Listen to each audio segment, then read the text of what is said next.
N'oubliez pas de liker la vidéo si vous appréciez notre contenu et si vous êtes nouveau sur la chaîne, n'hésitez pas à vous abonner et activer la cloche de notification pour ne manquer aucune nouvelle vidéo.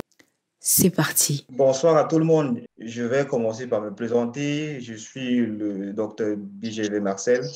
Je suis SP4 de neurochirurgie à la FMSB de Yaoundé au Cameroun.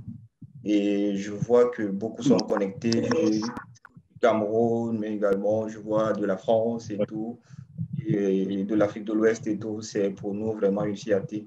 Donc aujourd'hui, en fait, pour la présentation de Medical Mind, nous allons parler des traumatismes crânio-encéphaliques de l'adulte aux urgences, qui vulgairement est appelé traumatisme crânien. Euh, je vais également, pour un petit moment de rappel, demander à ceux qui, pour la première fois, se connectent sur Medical Mind International de consulter également la page YouTube où nous avons des cours vidéo qui sont régulièrement relayés à l'extra de la radiographie du rachis lombaire qui a été présentée précédemment, mais également d'autres cours neurosciences, mais aussi des autres disciplines médicales. Et nous voulons aussi, par le même canal, rappeler que le 12 mars, en fait, il y a un atelier d'orthopédie parce que Medical Mind fait non seulement dans des cours théoriques, mais également des séances pratiques pour améliorer les pratiques quotidiennes sur le plan médical de chacun de nous. Dans le 12 mars, il y a une séance pratique sur comment confectionner les attelles. Les attelles, donc c'est en orthopédie et c'est très, très important. J'exhorte vraiment chacun à s'y rendre, surtout pour ceux qui sont sur place à Yaoundé. C'est vraiment intéressant et c'est alléchant.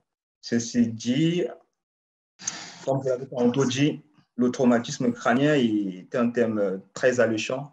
C'est vraiment un thème intéressant pour tout le monde, praticien sur le plan neuroscientifique comme praticien sur d'autres disciplines chirurgicales ou médicales. Parce que c'est vraiment un thème d'intérêt essentiel et c'est quelque chose de primordial pour tous. Nous allons d'un moment à l'autre commencer avec la présentation. Nous allons parler, parce qu'en fait, c'est pas un cours en tant que tel. Non, c'est pas un cours. Pour moi, Medical Mind, c'est une plateforme de partage et puis également d'échange. Donc, on est là parce qu'on veut améliorer nos connaissances, parce qu'on veut améliorer la prise en charge, et ceci pour le bien et l'intérêt de nos patients. Allez, d'accord, je pense qu'on va commencer. C'est un plat assez lourd, le traumatisme crânio-encéphalique, mais j'ose croire que pendant cette présentation, nous allons gagner quelque chose de plus sur ce que nous connaissons déjà et ainsi améliorer ce que nous faisons d'habitude avec nos patients aux urgences. Comme je l'ai tantôt dit, c'est la prise en charge, en fait, diagnostic et prise en charge des traumatismes crâniens aux urgences. Et c'est l'apanage de l'adulte que nous allons aujourd'hui essayer de comprendre. Pour cela, nous allons tour à tour nous fixer des objectifs. L'objectif que nous aurons premièrement, c'est de décrire le mécanisme physio-pathologique des lésions de l'encéphale parce que, en fait, la prise en charge ou le diagnostic des traumatismes crâniens passe déjà par la compréhension du mécanisme physio-pathologique. Ensuite, nous allons être à même, je dirais tantôt, de poser le diagnostic clinico-radiologique d'un traumatisme crânio-encéphalique de l'adulte et aussi identifier les lésions ou les entités cliniques et anatomiques les plus fréquentes donc, dans les tableaux de traumatisme crânio-encéphalique. Et avant de terminer, nous devons être également à même de décrire la prise en charge méthodique, mais surtout systématique des traumatismes crânio-encéphaliques et sortir par la maîtrise des facteurs pronostiques, donc du devenir de nos patients après une prise en charge adéquate. Le traumatisme crânien est un sujet très important. Pourquoi? Parce que déjà en accidentologie, c'est un sujet d'actualité, vu sa mortalité qui est très, très élevée. Suivant les études et puis suivant également les articles, la mortalité peut être estimée à 70 à 80% de cas. ce qui est d'ailleurs très élevé. Et c'est également une pathologie qui a une prise en charge assez coûteuse, financièrement parlant, mais également sur le plan humain.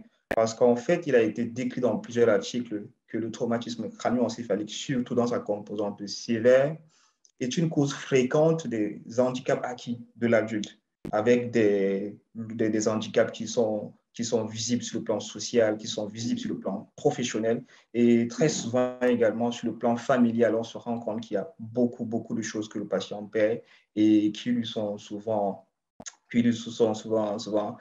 assez importantes.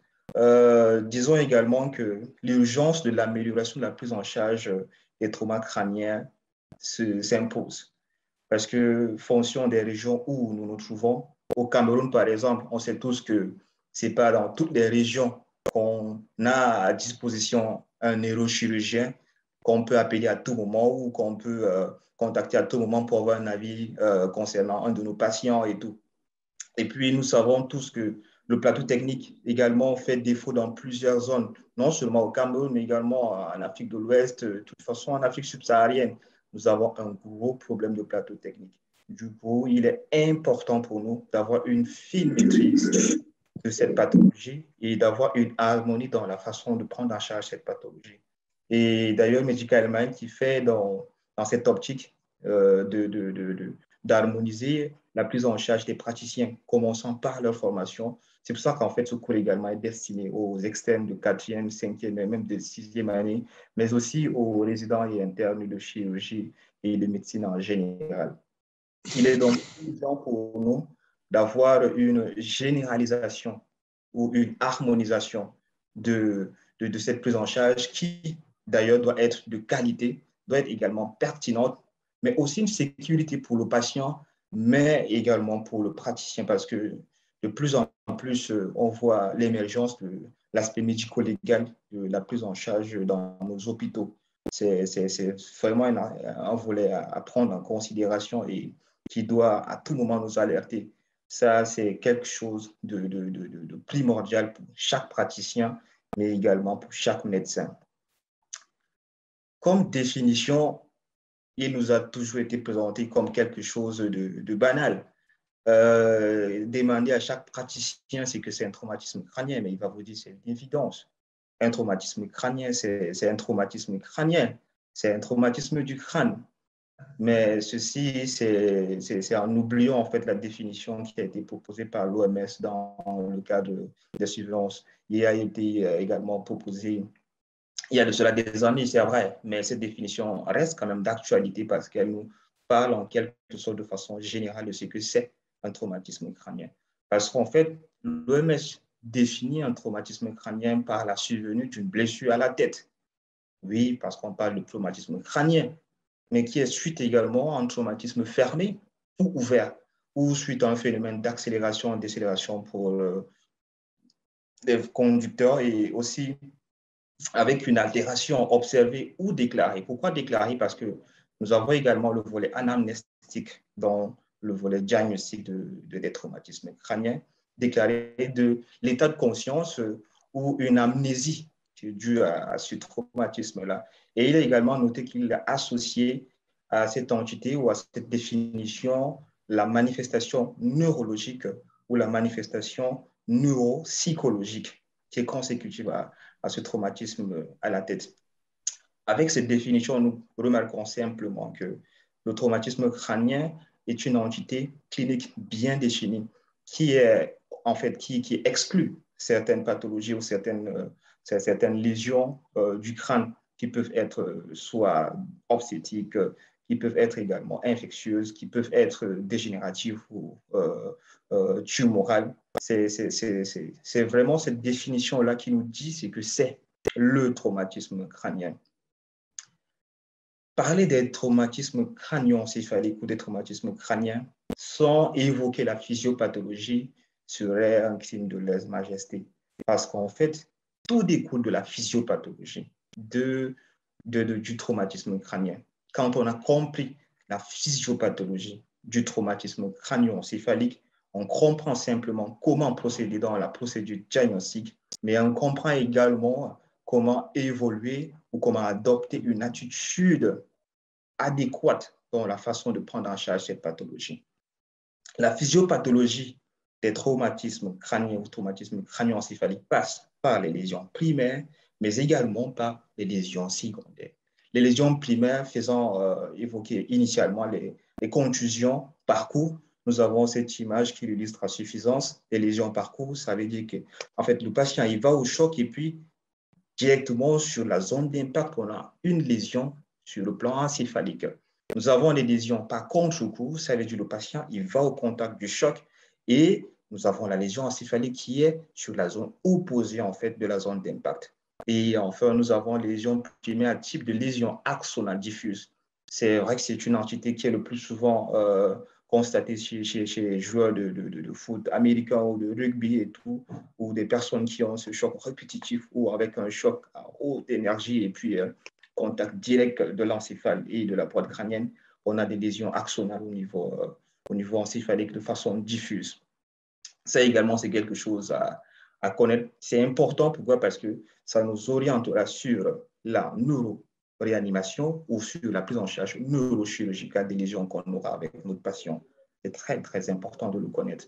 Les lésions secondaires également sont des lésions à connaître, où la physiopathologie, en fait, passant par les lésions secondaires, est une physiopathologie importante. Pourquoi? Parce qu'en fait, c'est une physiopathologie qui passe par l'ischémie, faisant allusion à la pression de perfusion cérébrale.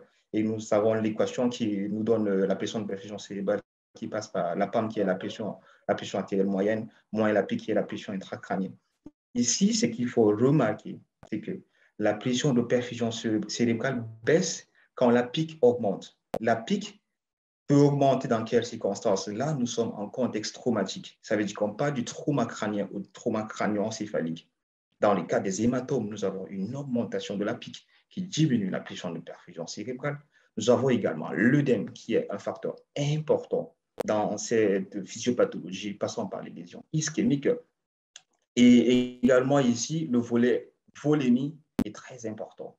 Et nous voyons simplement que la PPC, en fait, la pression de perfusion cérébrale dépend étroitement de la pression artérielle moyenne qui dépend étroitement de la pression artérielle du patient. C'est également un volet très important à connaître pour le diagnostic de gravité, mais également pour la prise en charge de notre patient. La deuxième entité physiopathologique des lésions secondaires est cette lésion anoxique. Anoxique, pourquoi? C'est juste à cause du défaut d'apport en oxygène qui peut être dû soit à une obstruction des voies aériennes ou à une dysrégulation de la ventilation avec des lésions au niveau médulaire ou au niveau du tronc cérébral ou même des lésions directes sur le parenchyme pulmonaire ou un épanchement pleural. Ça également, c'est quelque chose d'important. Pourquoi? Parce que ça nous oriente sur la prise en charge oxygénothérapique de nos patients dans les traumatismes crâniens. Beaucoup se demandent souvent pourquoi est-ce que quand on a fait un traumatisme crânien, il faut absolument avoir la saturation partielle en oxygène ou la saturation en oxygène de notre patient. Et dans le cas où c'est nécessaire de lui mettre de l'oxygène, c'est simplement passant par cette physiopathologie des lésions anoxiques. Très, très important à connaître également. La troisième entité physiopathologique des lésions secondaires, c'est les lésions neurobiochimiques. En fait, cette entité nous oriente sur l'équilibre électrolytique qui est également très, très, très, très nécessaire dans la prise en charge des traumatismes crâniens. Ceci pour la prévention des lésions qui peuvent être d'origine neurobiochimique. C'est important de maîtriser parfaitement, je le dis et je le répète, la physiopathologie des traumatismes crâniens. Parce que c'est de là que découle en fait la prise en charge du patient, de là que découle également le diagnostic de gravité de notre. Ce schéma, en quelque sorte, résume le mécanisme physiopathologique se basant sur les lésions secondaires avec l'aspect ischémique, l'aspect anoxique également, qui entraîne soit la mort d'une cellule ou entraîne sa souffrance qui libère les radicaux libres qui vient encore compliquer le tableau de lyse cellulaire. Donc, en fait, c'est un cercle vicieux. Et ce cercle vicieux-là, quand vous l'avez, pour le casser, ça devient très difficile. d'où l'urgence en fait de commencer la prise en charge le plus tôt possible, ceci pour éviter de tomber dans ce cercle vicieux. Parlons du diagnostic des traumatismes crânioencéphaliques de l'adulte ou des traumatismes crâniens de façon vulgaire. En fait, le diagnostic, il est clinique, mais il est également paraclinique. Le volet paraclinique est dominé par l'aspect imagérique, mais également biologique.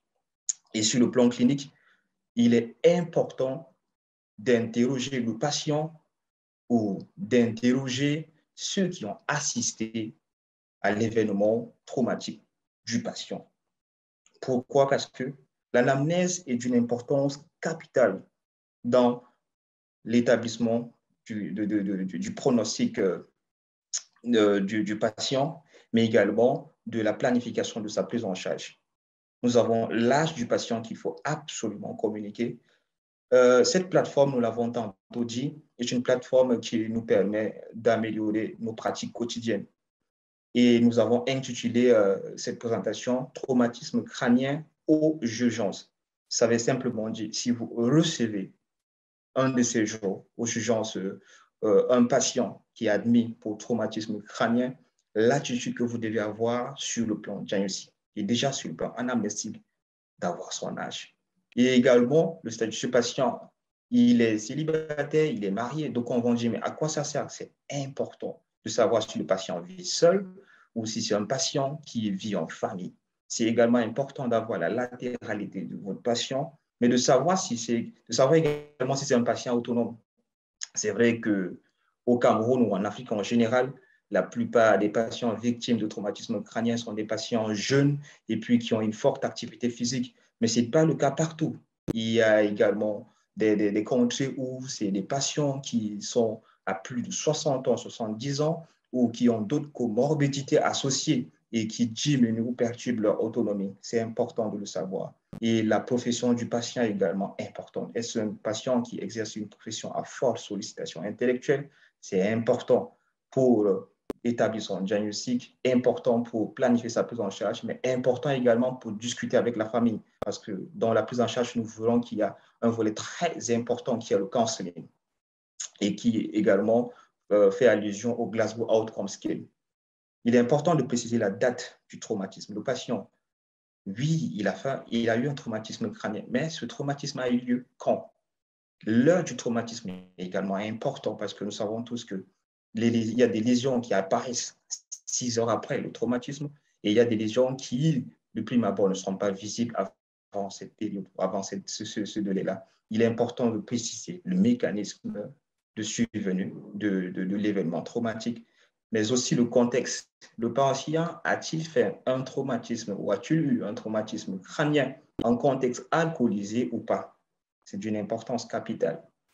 Mais aussi la notion de perte de connaissance initiale et comment le patient a été transporté dans votre structure hospitalière.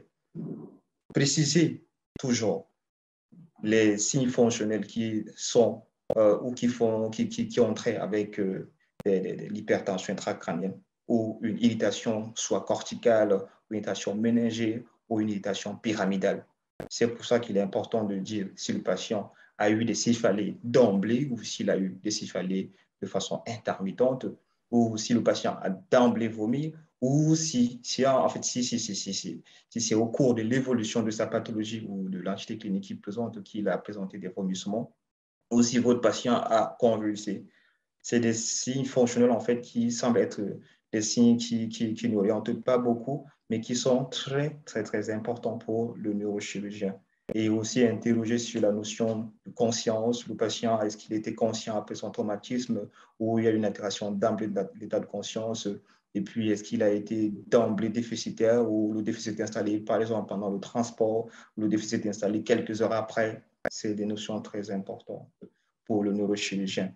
Et aussi, en appelant votre neurochirurgien ou en prenant l'avis du neurochirurgien, il est très important de préciser les antécédents du patient. Nous savons tous que les patients qui sont sous antiagrégants plaquettaires, par exemple, des patients qui sont sous anticoagulants n'auront pas les mêmes lésions ou les mêmes formes anatomocliniques que d'autres patients ou des patients qui ont des antécédents ou qui ont des pathologies ou des comorbidités cardiovasculaires. Nous présenterons certaines lésions, certaines formes anatomocliniques connues, mais aussi les antécédents neuropsychiatriques de votre patient. Nous savons tous que les patients neuropsychiatriques le plus souvent font des traumatismes crâniens à répétition. Autrement dit, l'entité clinique ou l'entité anatomoclinique ou même l'entité radioclinique du patient sera une entité le plus souvent combinée d'aigu subchronique. C'est très important dans l'anamnèse du patient. Après avoir minutieusement interrogé son patient, il est important de l'examiner. Et ici, nous parlons de l'examen neurologique. Pourquoi? Parce que nous sommes en fait dans un cadre de neurosciences et l'examen neurologique qui se fait doit être un examen neurologique d'urgence. Vous recevez un patient qui est admis dans votre service d'urgence pour traumatisme crânien. Qu'est-ce qu'il faut savoir sur le plan physique ou sur le plan examen physique de votre patient? Un, avant ou avant toute action, avant d'interpeller un neurochirurgien, il faut être sûr d'avoir bien coté votre score coma de Glasgow. C'est un score qui semble très banal, mais qui est très important pour le neurochirurgien. Parce que, laissez-moi vous dire, c'est un score qui oriente et qui impose beaucoup dans le choix de la thérapeutique, dans le choix de l'action chirurgicale, mais également dans le choix de l'abstention thérapeutique. L'examen de peur de nerf crânien sera particulièrement, en fait, l'examen pupillaire avec le réflexe pupillaire. Quand vous avez affaire à un patient conscient, il est toujours important d'évaluer ses fonctions supérieures, même si on est dans un cas d'urgence, mais aussi de rechercher les signes de déficit neurologique avec la motricité ou la sensibilité des quatre membres. Rechercher aussi les signes d'irritation méningée parce qu'il est très souvent décrit des cas d'hémorragie méningée ou sous-arachnoïdienne en contexte traumatique et qui sont souvent délétères aussi pour le patient, mais aussi rechercher les signes de fracture de la base du crâne. C'est très important d'avoir tout ceci après avoir examiné son patient. Et j'ai essayé de faire un petit tableau qui résume en quelque sorte les signes de fracture de la base du crâne. C'est vrai, c'est des petits raccourcis qu'on peut prendre quand on est aux urgences parce qu'on est en contexte aigu. Il est important de voir si le patient présente un hématome ou une ecchymose en lunettes, faisant évoquer une atteinte de la base du crâne en antérieur, le plus souvent associée à des épistasies ou à une rhinorrhée de LCR, mais aussi une atteinte du père crânien qui est manifestée par la dysosmie ou l'anosmie. Et au niveau des tâches moyennes, nous avons plutôt des ecchymoses en rétroauriculaire avec des autorés qui peuvent être associés, mais aussi avec des autoragies avec l'atteinte du 7 et du 8 qui peuvent également signer l'atteinte de perte de nerf crânien. Tout ceci, en fait, c'est pour en quelque sorte avoir des algorithmes dans la prise en charge urgente de votre patient. L'examen neurologique doit être résumé en quelque sorte sur l'état de conscience, c'est-à-dire le score coma de Glasgow, mais également la recherche des signes d'hypertension intracrânienne, la recherche des déficits neurologiques, la recherche, comme je l'avais tantôt dit, des signes d'irritation méningée ou des signes d'irritation corticale, mais également la recherche des signes d'effraction de la barrière hémato-méningée. Quand vous avez tous ces éléments, vous pouvez à ce moment-là dire, le patient, il a un traumatisme crânio-encéphalique ou il a un traumatisme crânien qui peut être stadifié ainsi. La stadification, nous l'avons tantôt dit, est fort dépendant du score coma de Glasgow, un score que d'ailleurs tout le monde connaît, qui est basé sur l'ouverture des yeux, la réponse verbale, mais également la réponse motrice. C'est un score qui semble très banal, mais je vous assure, il est important de le maîtriser. C'est un score important parce que si vous ne l'avez pas ou si vous avez coté d'une façon erronée votre score coma de Glasgow, rassurez-vous, le diagnostic de votre patient sera erroné et rassurez-vous également que la prise en charge sera biaisée à la base. Et ça ne sera pas du tout bien pour votre patient. Je me suis permis également d'ajouter au score coma de Glasgow le score de Liège. En fait, le score de Liège, c'est un score simplement qui évalue les reflets du tronc cérébral. Je tiens à dire que c'est un score qui est très controversé. Pourquoi? Parce qu'en fait, vous le voyez bien, c'est un score qui recherche des réflexes du tronc avec le réflexe fronto-orbitaire, oculocéphalique verticale, photomoteur et puis oculocéphalique horizontale, mais également oculocardiaque et autres. C'est un score, en fait, qui nécessite plus ou moins la mobilisation du rachis cervical. Et nous savons tous que mobiliser un rachis cervical dans un contexte de traumatisme crânien est plus que dangereux parce que nous avons eu cette notion que tout traumatisme crânien, jusqu'à preuve du contraire, doit être considéré comme un traumatisme crânio-cervical. Du coup, ce score tend à être oublié et puis beaucoup ne veulent pas le manipuler et est souvent plus utilisé par les réanimateurs qui, le plus souvent, reçoivent des patients avec des lésions bien définies. Ils savent que le patient il a un traumatisme crânien d'emblée. Donc, du coup, ils ont déjà exclu le traumatisme cervical qui peut perturber le tableau du patient. C'est vraiment ça. N'allez pas aux urgences dire que j'ai un patient traumatisé crânien. Et si vous le constatez, c'est un score en fait qui est appliqué chez les patients comateux. C'est vraiment un score de gravité.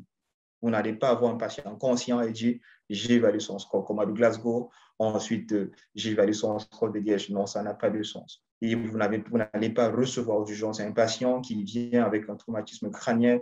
Vous dites oui, j'ai fait son score coma de Glasgow, il est inférieur à 8, alors je fais son score de Liège. Non. Si vous le faites et qu'il a un traumatisme cervical, vous allez simplement compléter son traumatisme cervical.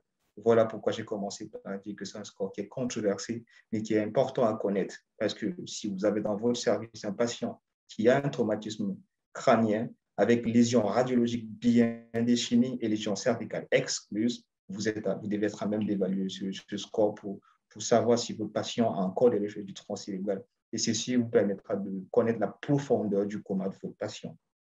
C'est très important. Et il est important aussi de compléter son examen neurologique par un examen général en précisant les paramètres vitaux du patient, en recherchant également les atteintes du rachis, comme je l'avais précédemment dit, surtout le rachis cervical, mais aussi les signes d'épanchement qui impactent sur l'oxygénation cérébrale, mais aussi les hémopéritoines qui perturbent la volémie du patient et impactent sur la régularisation de la pression de perfusion cérébrale, rechercher les fractures du bassin, rechercher les fractures des extrémités. Tout ceci est important quand vous êtes en contexte aigu, autrement dit quand vous êtes aux urgences. Ceci dit, il est important aussi de connaître la classification des traumatismes crâniens.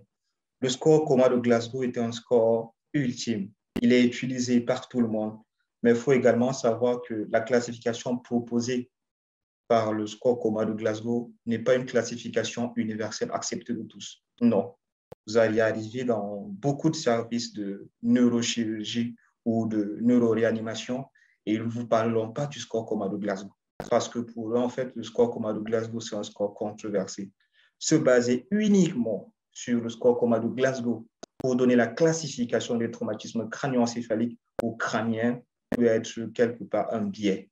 Parce que le score coma de Glasgow a ses limites. Nous le savons tous. Nous avons très souvent des patients qui arrivent en contexte éthylique, des patients qui arrivent avec des signes en foyer qui sont souvent aphasiques, des patients qui arrivent avec des ecchymoses en lunettes, avec des œdèmes palpebres qui sont également en lunettes, tout ça. En fait, ça biaise quelque part l'évaluation ou la cotation de votre score coma de Glasgow. À partir de ce moment-là, dire que vous vous basez uniquement sur ce score pour donner la classification de votre traumatisme crânien, ça va être un biais. D'où la controverse et d'où également la non-acceptation de cette classification par beaucoup de services. Vous allez voir, même ici en France, en fait, il y a des services où ce n'est pas vraiment un consensus, où certains disent oui, nous sommes d'accord, d'autres disent que non, en fait, le score coma de Glasgow, il est important, mais pas à ce point. Donc, c'est un peu ça. Et il faut également dire qu'il y a eu une task force qui a été mise en place il y a en 2004. Beaucoup peut-être ne le savent pas. L'OMS a proposé une classification des traumatismes crâniens ou du traumatisme crânio-cérébral. En fait, la classification proposée par l'OMS se base éventuellement sur le score coma de Glasgow, ce qui est d'ailleurs normal, mais aussi sur la notion de perte de connaissance initiale, l'examen neurologique de votre patient et les lésions que vous avez mises en évidence chez votre patient. Et l'OMS va plus loin en y ajoutant l'amnésie post-traumatique. Est-ce que votre patient se souvient en fait de son traumatisme? Tous ces facteurs-là mis ensemble donne la classification du traumatisme crânien ou crânioencéphalique en traumatisme crânien léger, modéré ou grave. Et ça, c'est ce qui est observé en Occident dans la plupart des services. Ils prennent toujours en considération le score coma de Glasgow, mais il faut y ajouter les autres éléments cliniques, d'où l'importance capitale de l'examen clinique de votre patient. Il faut bien l'interroger ou il faut bien interroger son entourage. Nous voyons que ça impacte sur la classification, sur le plan diagnostique. Il faut également bien examiner votre patient et il faut bien coter le score coma de Glasgow de votre patient. Tous ces paramètres mis ensemble vous donnent en fait une orientation sur la stratification de votre traumatisme crânien ou de votre traumatisé crânien. Après le côté clinique de l'aspect diagnostique du traumatisme crânien, il est important de considérer le côté paraclinique avec les examens complémentaires. Initialement, je l'avais si bien précisé, le volet imagérique est d'une importance capitale, surtout la tomodensitométrie ou le scanner. Et je tiens également à rappeler que nous sommes dans un contexte africain, nous sommes dans un contexte camerounais et nous sommes dans un contexte où nous avons des structures hospitalières qui, en fait, n'ont pas à disposition des scanners. C'est normal et c'est connu de tous, c'est un problème général. Mais il ne faut pas se prendre la tête non plus.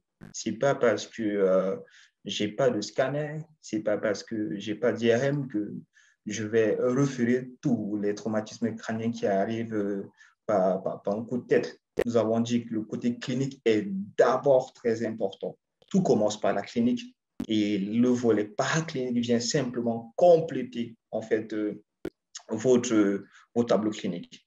Et ce qu'il faut également savoir, c'est que même si vous avez une clinique parlante, autant pour moi, ce n'est pas pour autant que vous allez vous prendre la tête. Il ne faut surtout pas le faire. Vous avez une clinique qui vous oriente vers un diagnostic, ne soyez pas autant sûr de vous parce que le cerveau, comme on le dit tantôt, il est très, très intelligent. Vous serez surpris par des lésions imaginaires que vous verrez chez vos patients. Vous allez voir un patient qui a un score coma de Glasgow à 15 sur 15, qui de prime abord n'a pas de déficit, mais qui vous présente un volumineux hématome extradural ou un volumineux hématome structural. Vous allez dire, mais le livre ne l'a pas dit. Exactement, le livre ne dit pas tout. C'est très important. Il ne faut surtout pas se prendre la tête. Vous demandez devant tout traumatisé crânien, vous avez reçu votre patient. Alors vous dites, mon patient, il a un traumatisme crânien. Je l'ai examiné, je l'ai stadifié. Qu'est-ce que je demande comme examen? Si vous avez à disposition une tomodensitométrie, vous demandez votre tomodensitométrie. J'ai mis extension au point d'interrogation. Pourquoi? Parce que dans la définition initiale du traumatisé crânien, nous avons vu qu'en fait, les lésions du massif maxillofacial ne sont pas inclus dans le traumatisme crânien ou dans le traumatisme crânioencéphalique. Ça, c'est l'OMS qui l'a dit.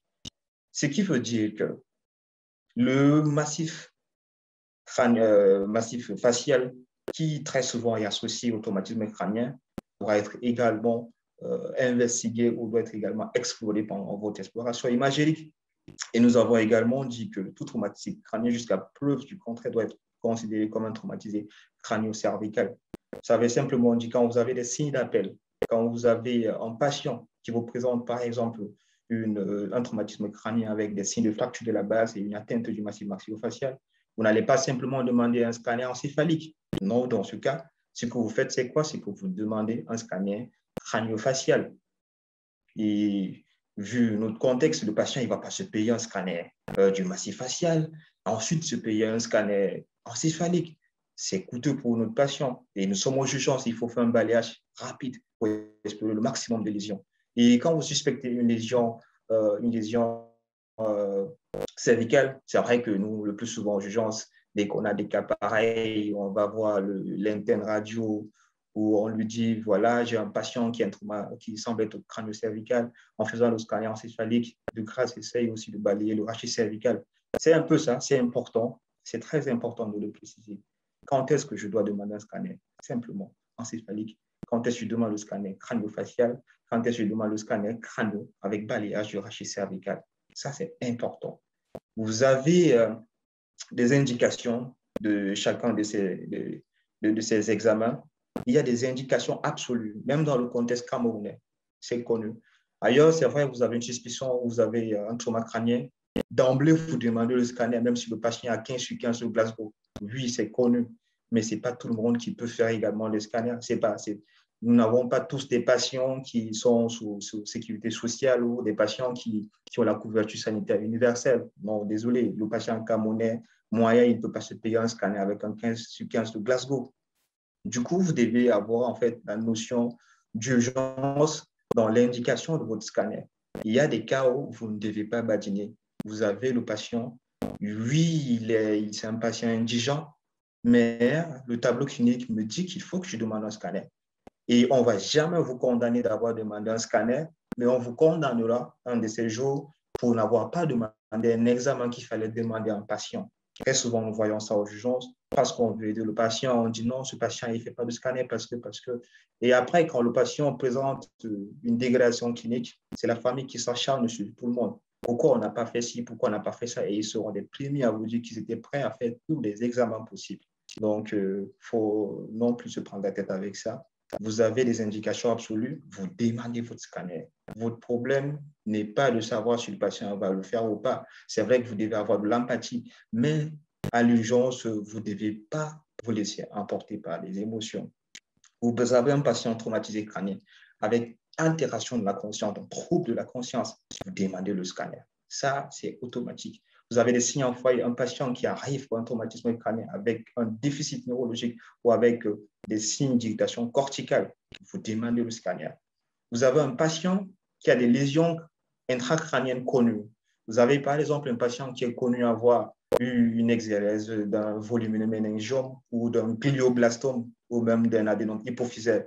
Ce patient-là, il ne sera pas considéré comme les autres patients.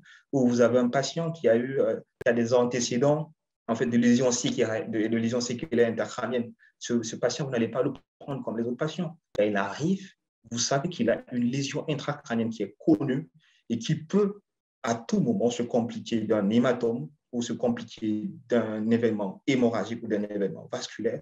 D'emblée, vous demandez le scanner pour le suivre parce que ce patient qui vient et que vous laissez aux urgences et qui demain se dégrade sur le plan neurologique ne sera pas considéré comme un patient classique. On va vous dire, mais ce patient, il avait une tumeur, il avait des séquelles connues, il avait des lésions connues, il avait une cavité parencéphalique connue, mais pourquoi est-ce que tu n'as pas demandé de scanner? C'est très important pour le praticien, c'est très important pour le urgentiste également. Vous avez des signes d'effraction de la base, comme nous l'avons tantôt dit. Examinez le patient pour rechercher en fait les red flags. Les red flags, c'est les drapeaux rouges. Vous avez des signes de fracture de la base du crâne. Vous ne vous prenez pas la tête, vous demandez votre scanner. Parce que ce patient qui a des signes de fracture de la base du crâne peut avoir une pneumoencéphalie qui est compressif et qui, de prime abord, ne se manifeste pas cliniquement. Vous allez le laisser là, il va engager et c'est vous qu'on ne va pas la suite interroger pour demander pourquoi est-ce que vous n'avez pas demandé le scanner. C'est très important.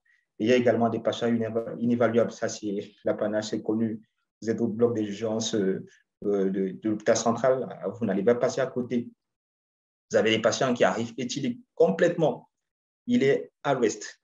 Il ne sait même pas comment il s'appelle. Et personne ne le connaît. On l'a retrouvé quelque part allongé.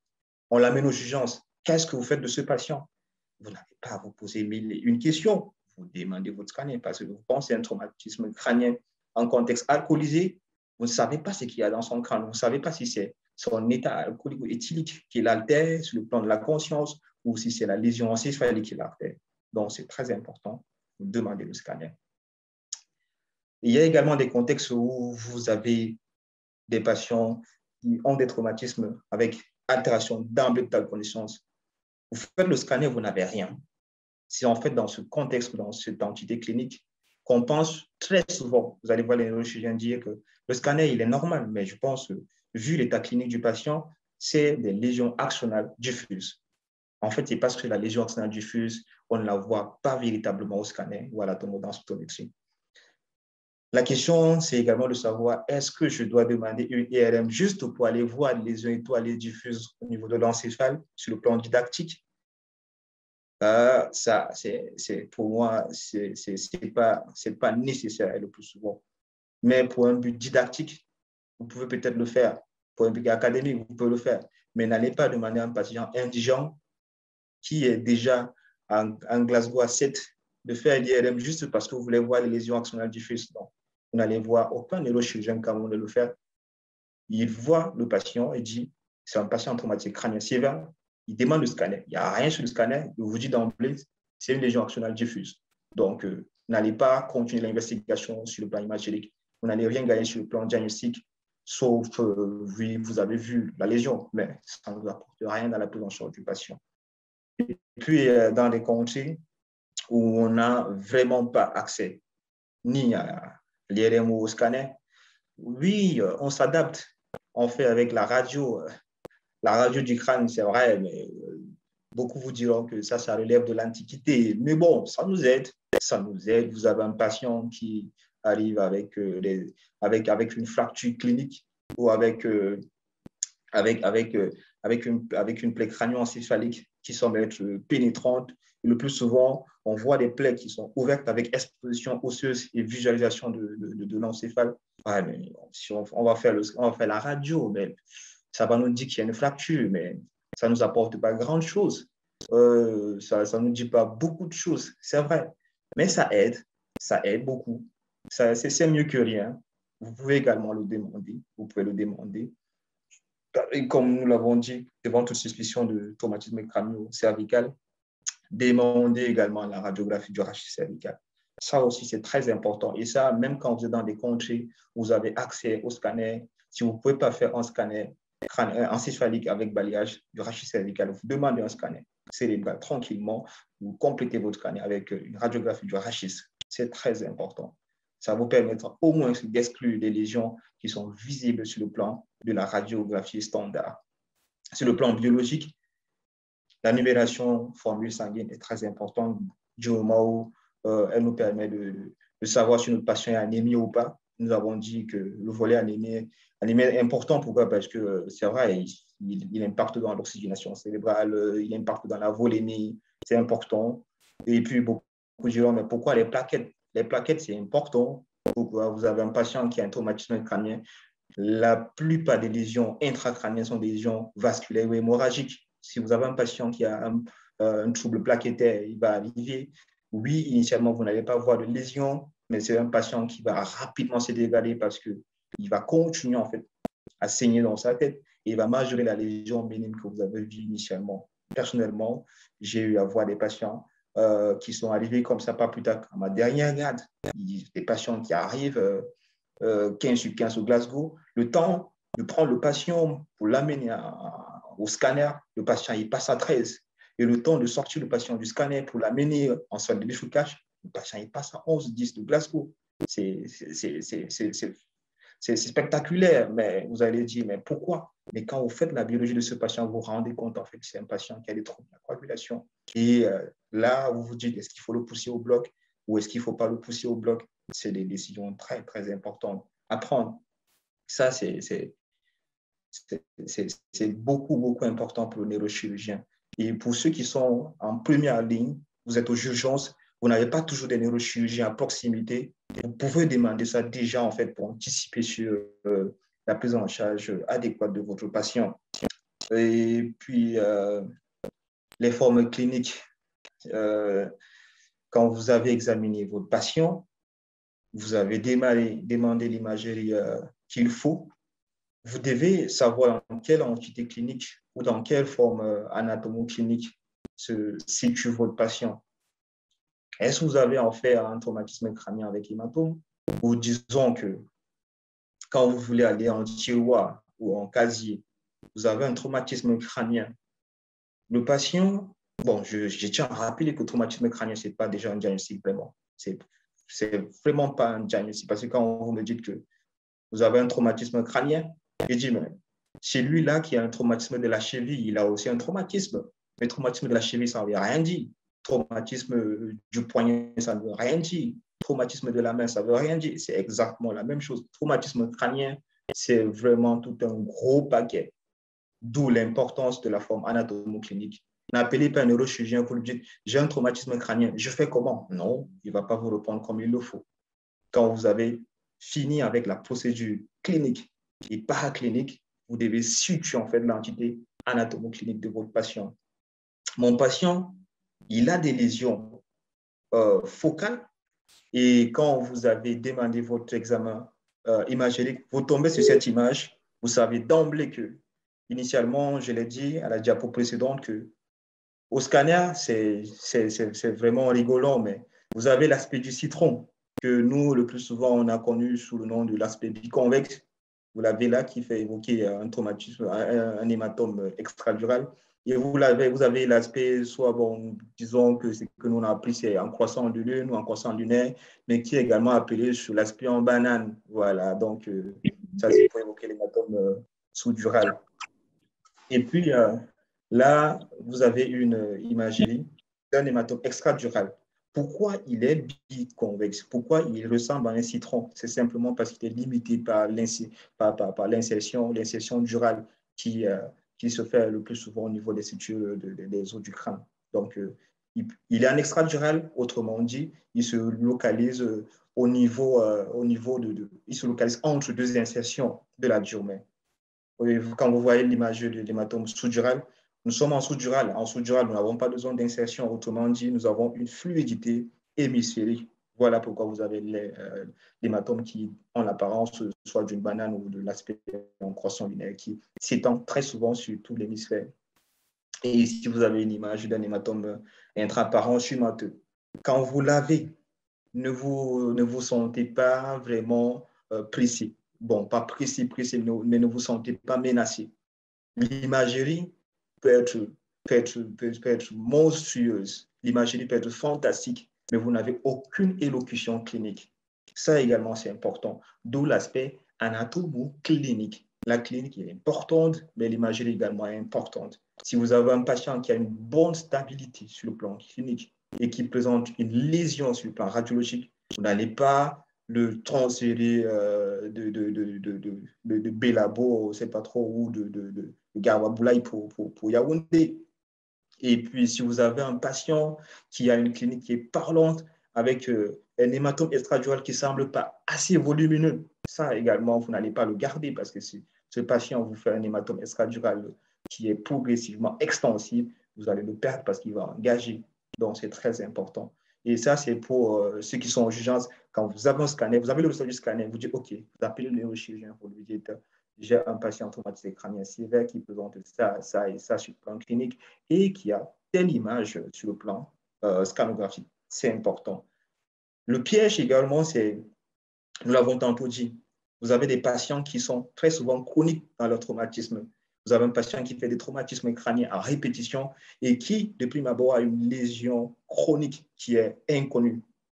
Ce patient-là, si vous faites un événement aigu, vous faites une imagerie, vous allez tomber sur cette image. Si vous tombez sur cette image, ne vous sentez pas frustré parce que c'est simplement un hématome sous-dural qui est aigu, mais qui s'est ajouté à un hématome sous-dural qui était chronique.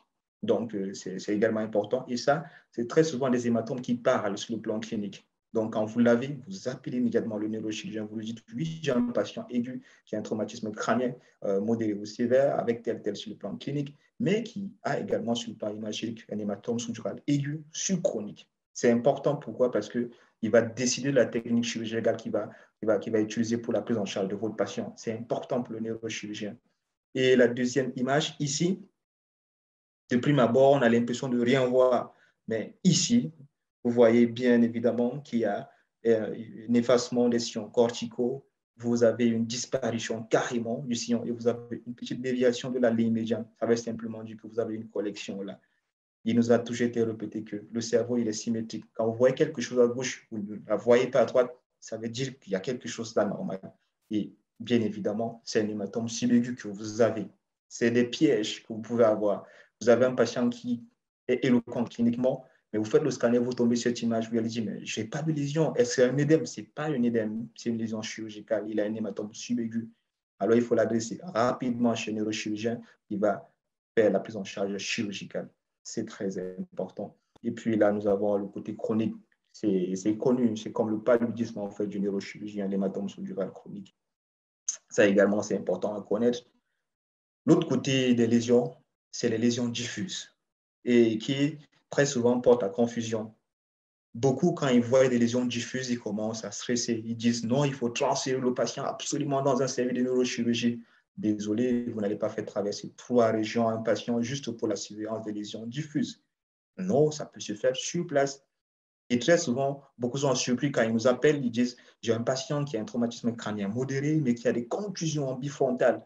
Il est agité, qu'est-ce qu'on fait? On lui dit, non, tu gardes ton patient parce qu'on ne va pas saturer en fait tous les services de neurochirurgie. Ils disent, déjà, on n'en a pas trop, on n'en a pas assez. Et puis, si on les sature des contusions, mais attendez, on n'aura pas de place pour des patients qui seront des patients chirurgicaux.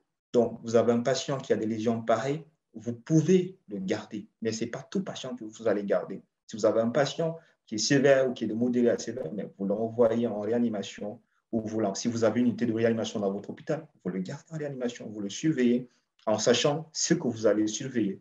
C'est également ça l'objectif de secours. Si vous avez un patient qui scanographiquement ne présente pas de lésion, et bon, si c'est un patient aisé, il a l'hôpital général de Yaoundé, de Douala, il fait l'IRM, on tombe sur les lésions axonales diffuses. Oui, c'est possible. C'est des lésions simplement qui sont spontanément hyperdenses, qui sont pontiformes, qui ressemblent beaucoup à des pétéchis et tout. C'est bien de les voir, ça fait du bien. Mais bon, ça ne change rien sur la prise en charge parce que la prise en charge reste simplement la neuroréanimation. Et ici, nous avons l'apanage des patients jeunes avec les fractures en barrure. Vous avez là des patients qui présentent une fracture. Vous avez l'embarrure. L'embarrure, ça veut dire ça descend. Et vous avez également l'exbarrure. L'exbarrure, ça veut simplement dire que c'est la fracture qui est ressortie. Et le plus souvent, c'est associé à une hernie du parenchyme cérébral. C'est des lésions qui sont d'emblée chirurgicales. Si vous avez un patient, bon, dans des livres de neurochirurgie conventionnelle, dans des livres de neurochirurgie standard que tout le monde connaît, on dit très souvent quand vous avez une embarrure de plus d'1 centimètre et tout, oui, c'est chirurgical. C'est vrai, mais la clinique doit être plus parlante. D'où l'identification du patient. La prise en charge de l'embarrure n'est pas en fait égale chez le patient de 18 ans ou chez le patient de 78 ans. Ce n'est pas la même chose. Ou un patient on parle des adultes, c'est vrai, mais un patient de 5 ans qui vous présente une embarrure ne sera pas pris en charge de façon identique qu'un adulte de 50 ans. Ce n'est pas la même chose. Donc, quand vous avez des lésions pareilles, vous avez une fracture pratiquement communicative, oui, avec un fragment qui semble pratiquement intraparenchymateux, vous l'adressez tranquillement chez le neurochirurgien. Vous n'avez pas à vous prendre la tête en le gardant, ça ne vous apportera que des ennuis. Et ça également, c'est des lésions très souvent observées comme forme anatomique clinique. C'est des lésions en fait de pneumoncéphalie, dont certains documents ou dans certains livres vont dire que c'est des pneumocraniens, des pneumoncéphalies, mais tout ça, c'est la même chose en fait.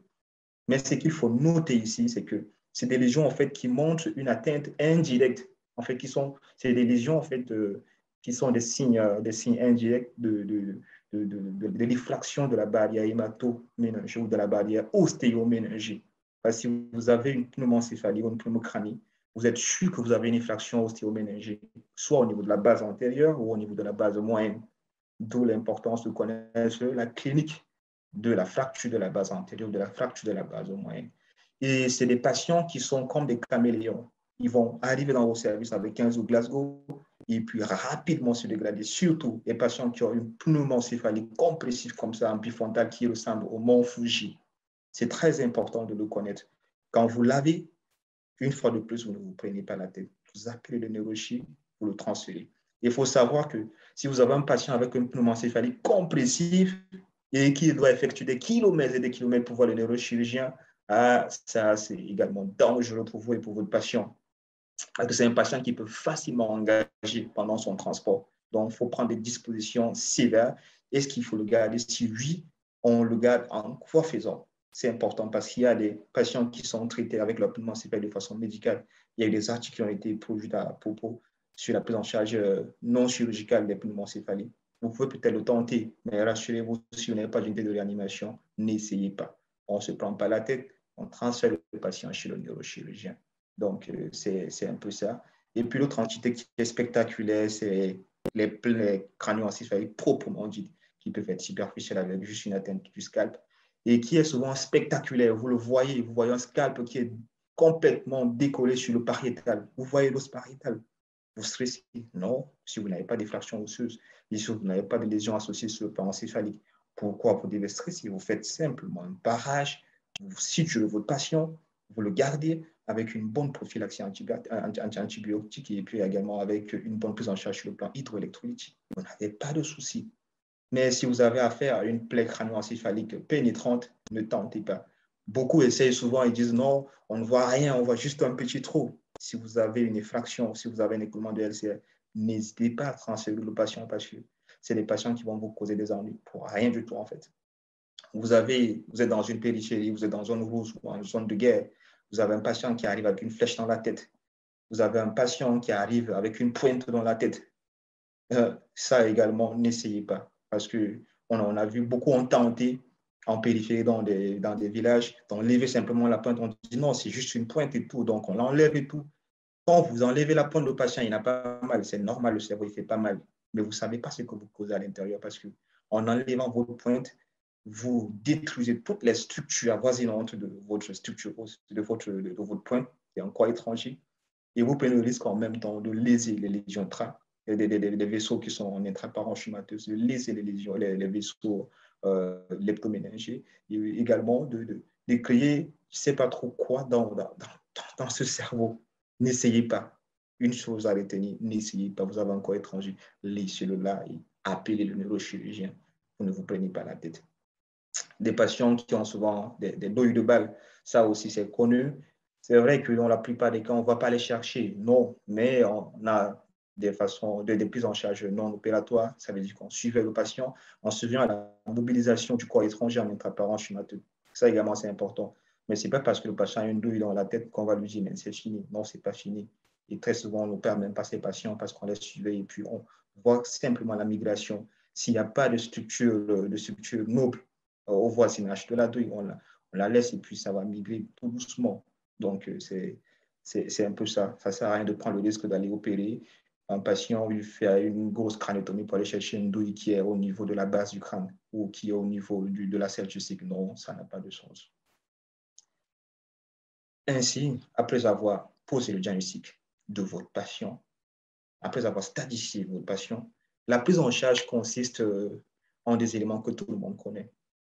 Vous devez avoir en tête que pendant la prise en charge de mon patient, je dois prévenir les lésions céphaliques secondaires. Nous avons dit cela dans la physiopathologie. C'est pour ça que j'ai insisté sur ça. Vous devez prévenir les complications qui sont le plus souvent les axos qui compliquent le tableau du patient ou qui aggravent le tableau du patient. Et aussi, quand vous avez des lésions maxillofaciales associées, il y a des buts qui peuvent être esthétiques. Oui, c'est vrai, c'est connu, c'est documenté et c'est accepté de tous.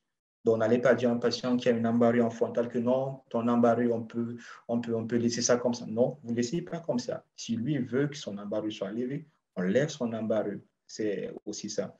Et le dernier aspect qui n'est pas à ignorer, c'est la réhabilitation et la réinsertion socio-professionnelle, d'où une bonne identification de vos patients.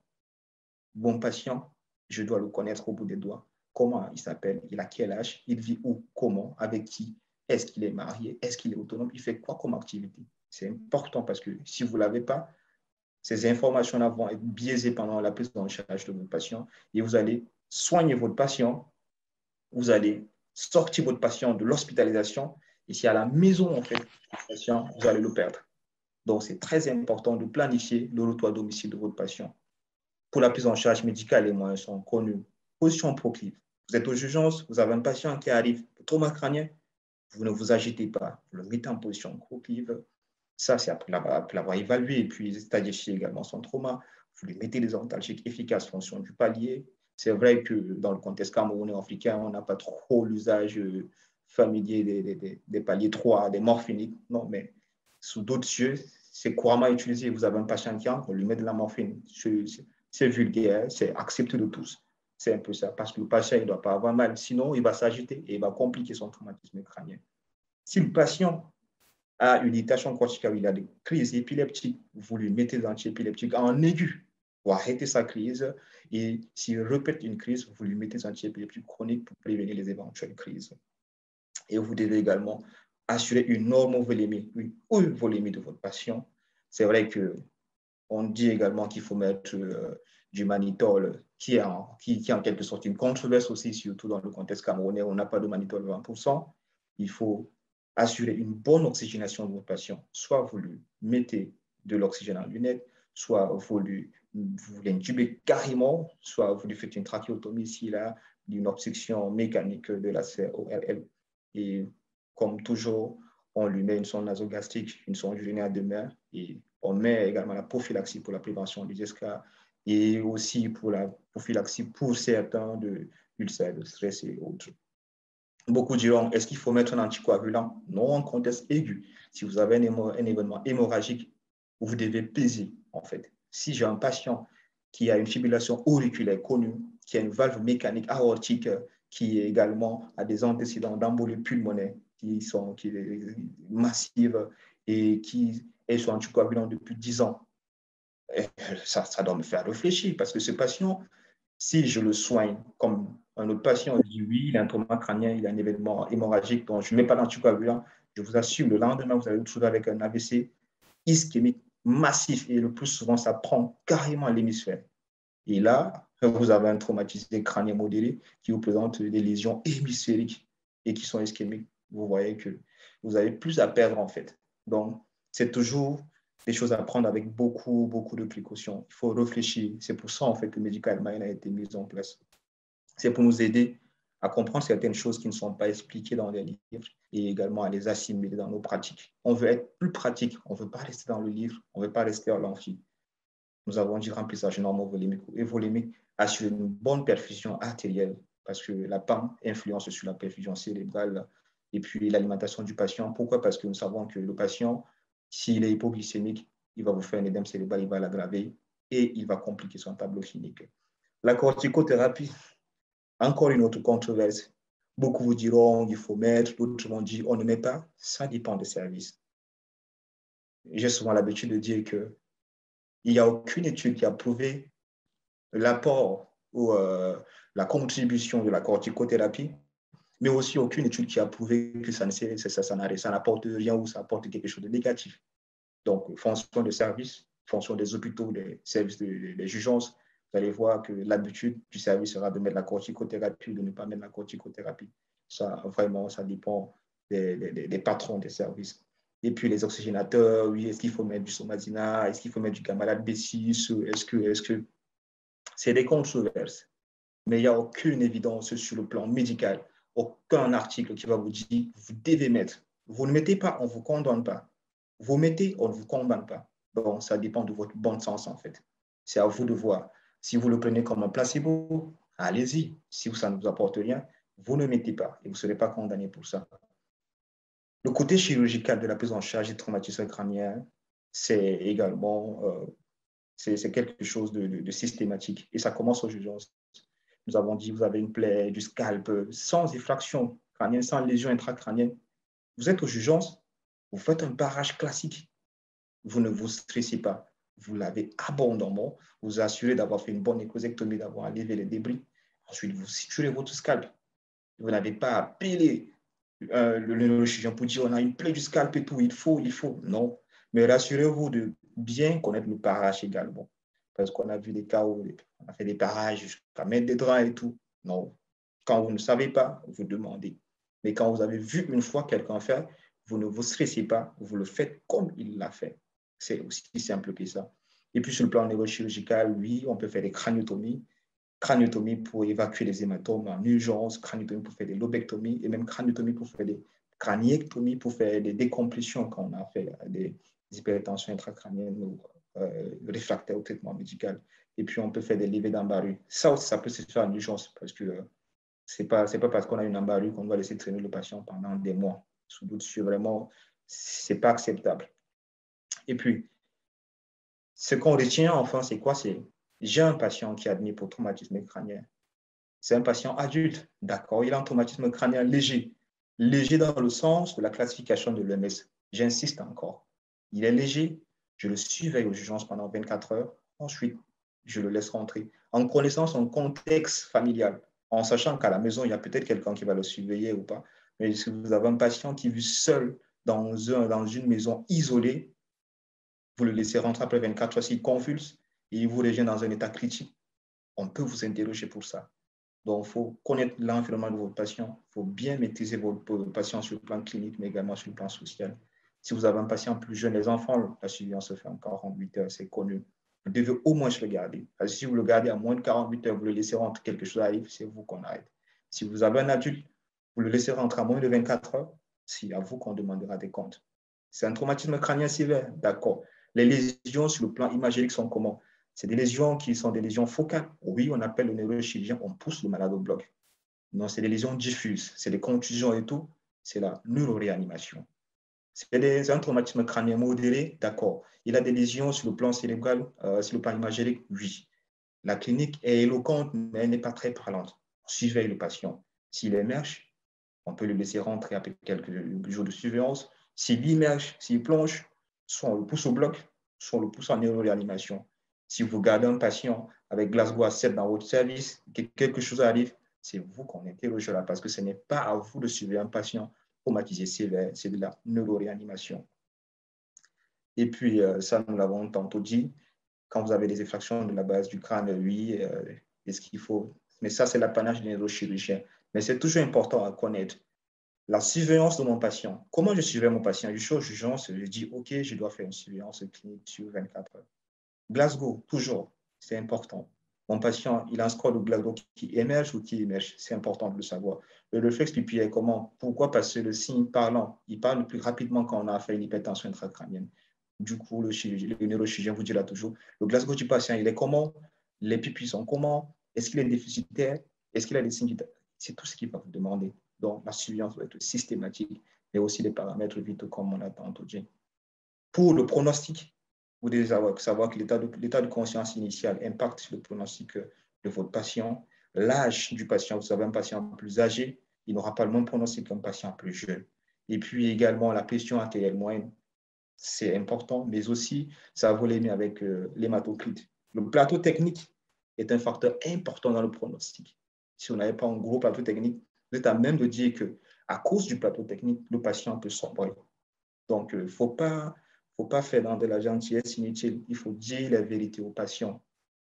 Et puis après avoir tout fait cela, vous voulez sortir le patient des urgences. Vous dites, mon patient, il va où? Traumatisé crânien sévère ou traumatisé crânien instable. Ne l'envoyez pas en neurochirurgie. Bon, c'est vrai que le contexte camerounais ou le contexte où on se dit, on va l'envoyer en réal, la famille ne va pas payer 250 000 par jour, la famille ne pourra pas gérer tout ça. C'est vrai, c'est difficile, mais c'est la science qui le dit, c'est pas nous. C'est un peu ça, parce que vous allez voir des séries de neurochirurgie où il y a des patients avec Glasgow à 7, Glasgow à 6, Glasgow à 8. C'est déplorable, hein, c'est parce qu'on ne pourra pas faire une bonne surveillance sur le plan neuroréa. C'est clair. Et puis, on va dire qu'il y a une mortalité élevée en neurochirurgie. Et on va accuser les neurochirurgiens. Non, ce n'est pas le neurochirurgien. Vous envoyez des patients de Glasgow 6, Glasgow 7, Glasgow 8. Ce n'est pas un neurochirurgien qu'il faut l'envoyer. S'il est instable, vous allez voir des infirmiers débordés, des infirmiers qui n'arrivent pas à administrer les soins qu'il faut parce qu'elles sont débordées. Des neurochirurgiens qui ont 30 patients dans leur service avec 10 patients traumatiques crâniens sévères qui doivent aller en réa. Ça également, c'est pas. Et puis, c'est pour ça, en fait, dans la plupart des services, vous allez voir qu'ils ont un service de neurochirurgie, mais un service de réa neurochirurgie dans le même service. Pourquoi? Parce qu'il y a des sévères qu'il faut mettre à côté et qu'il faut suivre de façon armée et d'autres qui font suivre de façon classique. Qu'il faut envoyer au bloc. Vous avez des lésions focalisées, vous avez un hématome extradural, vous avez un hématome sous-dural compressif qui parle cliniquement. Vous appelez le neurochirurgien en préparant le patient sur le plan opératoire. Vous devez demander le bilan préopératoire. N'appelez pas le neurochirurgien en disant il a un hématome extradural volumineux compressif, il est couché. Vous n'avez rien demandé. Le patient est arrivé à minuit, vous l'appelez à 5 heures. Vous n'avez pas de bilan. Ça, c'est dangereux, vraiment, c'est hyper dangereux. Il ne faut pas faire ça. Et puis, qui est-ce qu'il faut envoyer en neurochirurgie? Le matin, vous faites la ronde, vous êtes aux urgences. Oui, il y a des patients qu'on peut envoyer en neurochirurgie. Le patient qui est traumatisé modéré, comme on a dit, qui n'est pas éloquent sur le plan clinique ou qui n'a pas de lésion cérébrale sur le plan scanographique, vous n'allez pas le garder aux urgences, vous le laissez rentrer à la maison. Vous n'allez pas non plus l'envoyer au bloc en arrière, vous l'envoyez en neurochirurgie pour une surveillance clinico-radiologique. Les patients maxillofaciales, ça, c'est le conflit des maxillos et des neurochirurgies. Vous allez voir un patient qui va en maxillo, qui revient aux urgences, qui va en neurochirurgie. Vraiment, il faut qu'on arrête ça. Parce que le patient qui a qui est modéré, qui est stable sur le plan neurologique, qui n'a aucune lésion sur le plan cérébral et qui a des lésions visibles et connues sur le plan maxillofacial, il va en maxillo. Ce n'est pas parce qu'il a un neurochir que son Glasgow va s'améliorer, qu'il va passer de 12, 13 à 15. Non, la lésion qui prime en ce moment-là, c'est la lésion maxillofaciale. Donc, c'est un peu ça. Et puis, surveillance urgence, on a dit c'est le trauma crânien léger, surveillance de 24 heures ou surveillance de 48 heures. Et il faut bien connaître l'environnement médico-socio-culturel de votre patient. Ça, j'insiste encore dessus. Ne laissez pas rentrer un patient que vous ne connaissez pas. Sinon, il va rentrer à la maison, soit il va mourir, soit il vous reviendra dans un tableau plus sévère. Ça, c'est important. Et les complications, nous le savons tous, c'est les complications infectieuses. C'est l'apanage de l'Afrique, du Cameroun. Les urgences, oui, on le sait, on l'accepte. Mais il faut également les prévenir. L'hydrocéphalie, oui, ça peut survenir dans des cas avec les hématomes intraparenchymateux et puis une inflammation articulaire, HSA et tout. C'est normal. Les séquelles cognitives, nous l'avons dit initialement au départ, c'est vraiment quelque chose d'important. Et l'épilepsie aussi, c'est connu. Les séquelles motrices, sensitives et même le syndrome du traumatisme crânien, c'est connu. Tout ça est important. Pourquoi? Parce que vous devez discuter avec les familles. Quand vous recevez un traumatisé crânien, ne vous asseyez pas là, vous dites que non, ça va, il est léger. Non, discutez toujours avec les familles parce que le cerveau, lui, il est intelligent. Il peut vous feinter à tout moment. Il peut être là, il est classique, il est normal et après, en un coup de claque, il n'est plus là. Le patient, il plonge rapidement, il se dégrade. D'où l'importance de discuter avec les familles. Et il y a des familles qui vont vous mettre la pression. Ils vont vous dire non, le patient, il a des contusions, ça veut dire qu'il a des lésions dans la tête, il faut opérer. Non, vous devez causer discuter avec les familles. Vous leur dites ce que vous avez cliniquement, vous leur dites ce que le scanner a dit et vous leur dites ce qu'il faut faire. Et vous devez également avertir les familles des complications éventuelles. Ils doivent savoir ça. Vous ne pouvez pas avoir un patient qui a un traumatisme crânien sévère et vous ne leur dites pas qu'un tiers des patients vont décéder, un tiers des patients vont avoir des séquelles et un tiers des patients vont quand même se remettre totalement de leur traumatisme. Ils doivent le savoir. Sinon, ils vont vous mettre la pression, ils vont dire le patient il va se réveiller quand ils vont... Non, vous devez dire la vérité. Vous devez dire oui, il a un tiers de chance de rester là, de ne plus jamais se réveiller. Ils doivent le savoir. Et puis, même s'il se réveille, il y a un tiers de chance qu'il garde des séquelles. Soit ils doivent connaître ça. Parce que faut pas vous taper tout le boulot, le patient il se réveille et après on vous reviendra en vous disant mais le patient il a des séquelles, il ne réfléchit plus, il parle des choses comme ça, c'est comme s'il était fou. Non, il faut avertir la famille, c'est important. Voilà pourquoi le counseling est très, très important en neurochirurgie. Même si ce n'est pas le neurochirurgien qui voit le patient, vous qui avez reçu le patient, vous devez dire ça à la famille. Voilà le patient, il a un traumatisme crânien sévère. Voilà le pourcentage qu'il a. C'est théorique, c'est vrai, mais il peut être dans le tiers qui décède. Il peut être dans le tiers qui a des séquelles, il peut être dans le tiers qui se remet totalement. Donc ça, ils doivent le savoir. C'est très important. Et pour terminer, le traumatisme crânien, c'est un sujet très, très alléchant. Et c'est un sujet qui est d'actualité, c'est un sujet qui est très important. Et puis, c'est un sujet qu'il faut également connaître. Connaître pour son bien, mais connaître également pour le bien du patient. On n'en sait jamais assez. Il faut toujours essayer de se recycler. Même le neurochirurgien continue d'apprendre parce qu'il y a des choses qui ont été décrites hier qui ne sont pas d'actualité aujourd'hui. Il y a des choses qui sont décrites dans les livres qui ne sont pas d'emblée applicables partout. Il y a beaucoup de facteurs qui entrent en jeu, d'où la symbiose dans la prise en charge, surtout la collaboration. Et n'hésitez jamais, jamais à prendre un avis. Ça, c'est très important. Quand vous avez un cas, vous pouvez appeler, vous pouvez envoyer des images, mais ne vous plongez jamais dans la prise en charge d'un patient sans maîtriser les tenants et les aboutissants. Ça, c'est hyper dangereux. Et pour terminer, comme les Bretons, nous allons dire tout le reste. Merci à tous et merci à Medicament. C'est tout ce que j'avais prévu pour le partage. Je pense qu'on peut passer à la phase de questions. Nous avons commencé à 18h, nous sommes à 19h30. Je pense qu'on a une demi-heure pour discuter. Je ne sais pas si je me fais entendre parfaitement. Ça va? Je me fais entendre? Oui, ça va, docteur, ça va. Oui, nous vous entendons parfaitement. D'accord, j'ai été assez long, c'est vrai, mais bon, c'est un sujet qui passionne, bon, qui est important aussi pour tout le monde. Est-ce qu'il y a des zones d'ombre? Est-ce qu'il y a des J'ai voulu insister sur beaucoup de choses. Nous plaidons être large. S'il y a des zones d'ombre, on va les partager ensemble. On va trouver des consensus ensemble. Nul n'a le monopole de la prise en charge du traumatisme crânien. Ça, vous devez le savoir. Est-ce qu'il y a des questions? Oui, question, docteur. S'il vous plaît, de manière ramassée, concernant Oui. la prise en charge, qu'est-ce Oui. qu'il faut absolument retenir pour un médecin généraliste? Pour un médecin généraliste, la prise en charge d'emblée du patient, tout commence de façon ramassée, comme je l'ai dit, tout commence en fait par le diagnostic. Vous devez d'abord avoir le bon diagnostic sur le plan clinique et si possible sur le plan radiologique. Ça veut dire que quand vous appelez le neurochirurgien, quand vous lui dites que c'est un traumatisme crânien léger, ça doit véritablement être un traumatisme crânien léger. Si c'est un traumatisme modéré, il doit vraiment être modéré. Si c'est sévère, il doit vraiment être sévère. Si vous avez la paraclinique, c'est important, mais si vous ne l'avez pas, ce n'est pas grave. Et dans votre prise en charge initiale, je considère que c'est une prise en charge initiale parce que vous êtes aux urgences. Vous recevez le patient, on l'a si bien dit, ça c'est les buts. Là, c'est que j'ai affiché, c'est les buts que vous devez avoir déjà en tête. Vous devez vous dire, mon patient, il aura besoin de ça, il aura besoin de ça, il aura besoin de ça. Qu'est-ce que je fais? Mesure physique, je l'installe en position demi-assise. C'est important parce qu'il faut faciliter le drainage et puis le retour. C'est important, sinon votre patient il va être congestionné. Je l'ai installé. J'ai mis ma voie veineuse. Pourquoi? Pour assurer le volémie ou la normovolémie. C'est important. Mon patient, il ne doit pas avoir mal. Je mets les antalgiques. Mon patient, soit il est trop agité, soit il est en train de convulser. Je mets les anticonvulsivants. Si c'est des convulsions en aigu, c'est-à-dire que je suis en train de l'examiner, commence à convulser, je mets les antiépileptiques aigus.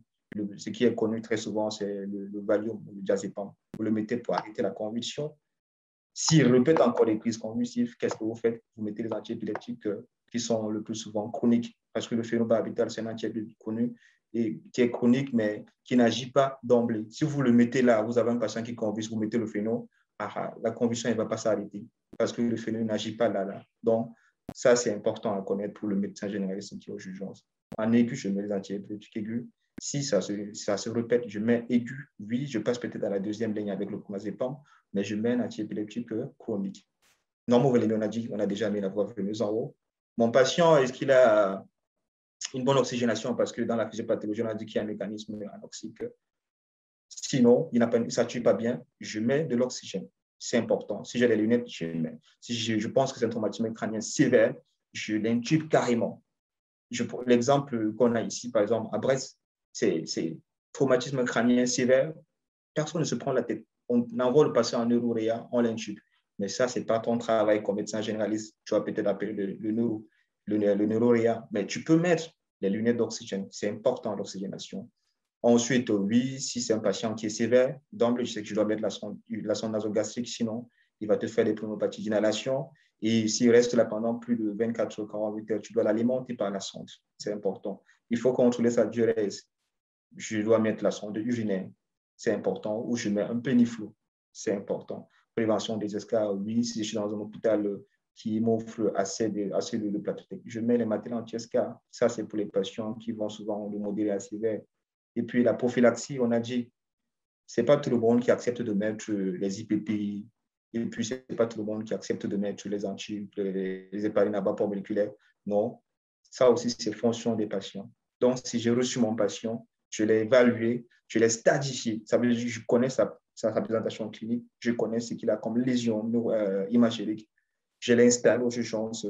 Ça veut dire que j'ai déjà passé la phase aiguë qu'on connaît souvent, le ABCD et tout ça. D'accord, je lui mets sa voie veineuse en mettant un soluté isotonique. Ça également, il faut le préciser. Si vous mettez un soluté hypotonique, le patient, il va rentrer en œdème et il va compliquer son tableau. Je mets sa voie veineuse, je lui mets de l'oxygène s'il en a besoin, je lui mets des antalgiques, je lui mets également des anticonvulsivants s'il en a besoin, et puis je lui mets une sonde urinaire ou un péniflot si nécessaire, si c'est un patient qui est inconscient, ou je lui mets une sonde nasogastrique si c'est un patient qui est inconscient. Je fais la prophylaxie qui est IPP, si c'est un protocole qui est accepté dans mon service, et je lui mets également le sérum antitétanique. Ça également, c'est important, ça rentre dans la prophylaxie. Anticoagulant, pour un médecin généraliste, je ne conseillerais pas à un médecin généraliste de se jeter là-dedans. Il faut mettre ça dans les controverses, on laisse. Donc, tu mets les prophylaxies que tu peux mettre et tout. Et puis, vu le contexte également africain ou le contexte camerounais, il faut mettre la prophylaxie antibiothérapie. On met l'antibiothérapie si on a des lésions qui sont visibles et qui sont connues. Mais ce n'est pas partout qu'on met l'antibiotique d'emblée. Donc, c'est un peu ça. La corticothérapie aussi, fonction des services. Il y a des hôpitaux où on met d'emblée les corticoïdes et des hôpitaux où on ne met pas. Mais c'est à toi de voir si tu es urgent. Si tu penses que ça peut aider ton patient, tu mets la corticothérapie. Donc, c'est un peu ça de façon ramassée. Et puis, sur le plan chirurgical, si tu veux oser, si tu penses que ton patient il a une plaie crânioencéphalique, il y a une plaie du scalp, oui, tu peux faire le parage. Si tu es sûr de bien faire le parage, tu le fais. Mais si tu n'es pas sûr, tu demandes un avis. Donc, c'est un peu ça de façon ramassée. Comment sortir mon patient? Ça aussi, je l'ai dit, je le sors d'urgence pour l'amener en réa, au bloc, en neurochir, en maxillofacial, ou je le garde aux urgences. C'est tout ça, c'est important. Et j'insiste encore, n'oublie jamais de faire le counseling. Dis toujours la vérité à la famille, surtout sur le patient sévère. C'est très important. Est-ce qu'il y a d'autres questions? Merci beaucoup pour l'éclaircissement. D'accord. J'espère vraiment que j'ai répondu à la question. Oui, docteur, vous avez répondu à la question. Merci. D'accord. Est-ce qu'il y a d'autres questions? Est-ce qu'il y a d'autres questions? Je ne vois pas de main levée ici. Oui, docteur, Oui. j'ai une autre question, si vous me permettez. Oui, vas-y. Vous avez parlé lors de transfert des patients, soit en unité de neurochirurgie, soit en maxillofacial, et vous avez précisé quelque chose que je n'ai pas bien compris, l'élément qui permettait ou alors qui nous facilitait la tâche dans la mesure où on souhaitait transférer un patient plutôt dans le service de chirurgie maxillofaciale. J'aimerais mieux comprendre un peu. D'accord. Ça, c'est sur l'orientation pour les sorties des patients. On a dit, tu as un patient qui arrive, tu l'as examiné cliniquement, tu as sa lésion imagérique. D'accord. C'est un trauma crânien sévère? Point d'interrogation. Si oui, est-ce qu'il est instable? Si c'est un patient traumatique crânien instable ou un traumatisé crânien sévère, avec tous ces signes d'instabilité qu'on connaît, ou un traumatisé crânien sévère avec des lésions diffuses, tu ne te prends pas la tête, tu l'envoies en réanimation. C'est ton droit. Et c'est le droit du patient également. Et c'est ton devoir même, en fait, d'envoyer ce patient en réa. Si tu as un patient qui a des lésions, je dis les lésions, bon, quand on dit lésions en foyer, il a un hématome extradural qui est connu, complexifié, qui est éloquent, il est déficitaire. J'appelle le neurochirurgien en sachant déjà qu'il peut dire prépare le malade pour le bloc. Donc, je prépare mes bilans pour l'opératoire et tout ce qui va avec. Et j'essaie de discuter avec la famille. C'est important.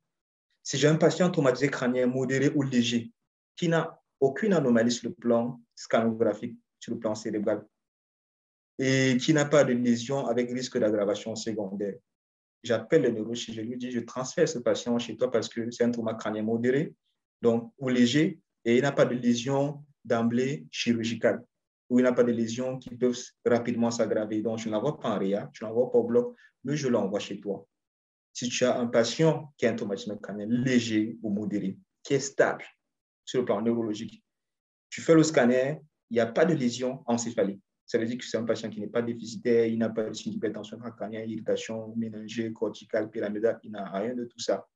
Mais il est arrivé avec un Glasgow altéré, tu l'as classé, ou avec des autres signes qui sont associés, tu l'as classé modéré. D'accord. Mais tu fais le scanner, tu tombes sur une fracture de folle, donc sur une fracture du massif maxillofacial. Sur le plan encéphalique, tu n'as rien. C'est vrai qu'il était modéré. Tu ne l'envoies pas en neurochirurgie parce qu'il est modéré simplement. Non, dans ce cas, tu l'envoies chez les maxillos. Parce que si c'est un patient qui doit être opéré, il doit être opéré par les maxillos. Si c'est un patient qui doit être pris en charge de façon, c'est pas trop, maxillofaciale, c'est un maxillo. Son traumatisme crânien modéré n'a pas de risque d'aggravation secondaire, puisque tu n'as pas de lésion sur le plan encéphalique que tu as objectivé. Tu as une bonne stabilité sur le plan neurologique. Tu l'envoies en neurochirurgie. Qu'est-ce qu'on fera de plus? Rien de plus. Mais sur le plan maxillo, il a des lésions qui sont connues. Sur le plan imagérique ou sur le plan clinique, tu l'envoies tranquillement. Si tu envoies un patient avec une fracture, un fracas de l'os propre du nez en neurochirurgie, on va te dire, il est modéré, c'est vrai, mais qu'est-ce qu'il vient faire ici? Ce n'est pas parce qu'il est en neurochirurgie que son grade va passer de modéré à léger. Donc, c'est important, très important cela. Merci, docteur. Merci beaucoup aussi. Est-ce qu'il y a d'autres questions? Il nous reste plus d'un quart d'heure, c'est vrai, un quart d'heure, peut-être avec 3-4 minutes, mais je pense qu'on peut toujours prendre des questions. C'est vraiment l'échange. Lui dans le monopole. Oui, docteur, il y a des questions en commentaire. Oui, en commentaire. Ah, d'accord. Je vais voir si je peux les lire en commentaire dans un instant.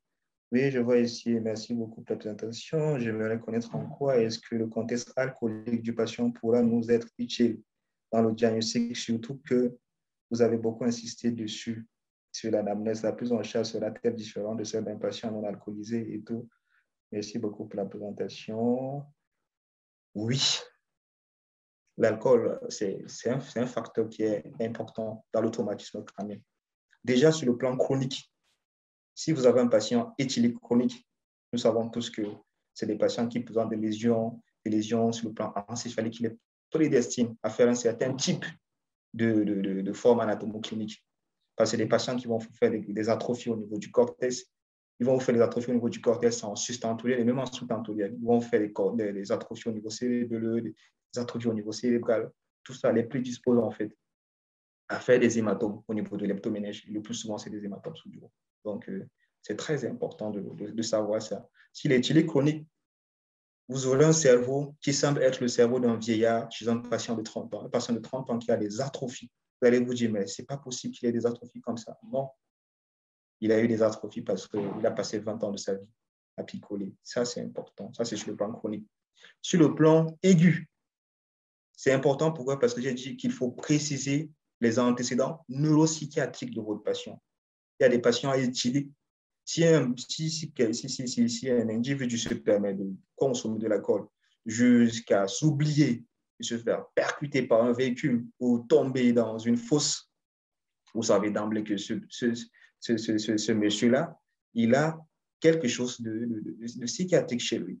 Ça veut dire que soit c'est quelqu'un qui a l'habitude de tomber, c'est quelqu'un qui a l'habitude de s'énivrer comme ça et qui fait des traumatismes à répétition, d'où la composante anatomoclinique aiguë sur chronique. Donc, vous allez le voir avec un hématome aigu, mais qui est sous chronique. Et ça ne sera pas la même prise en charge au bloc opératoire.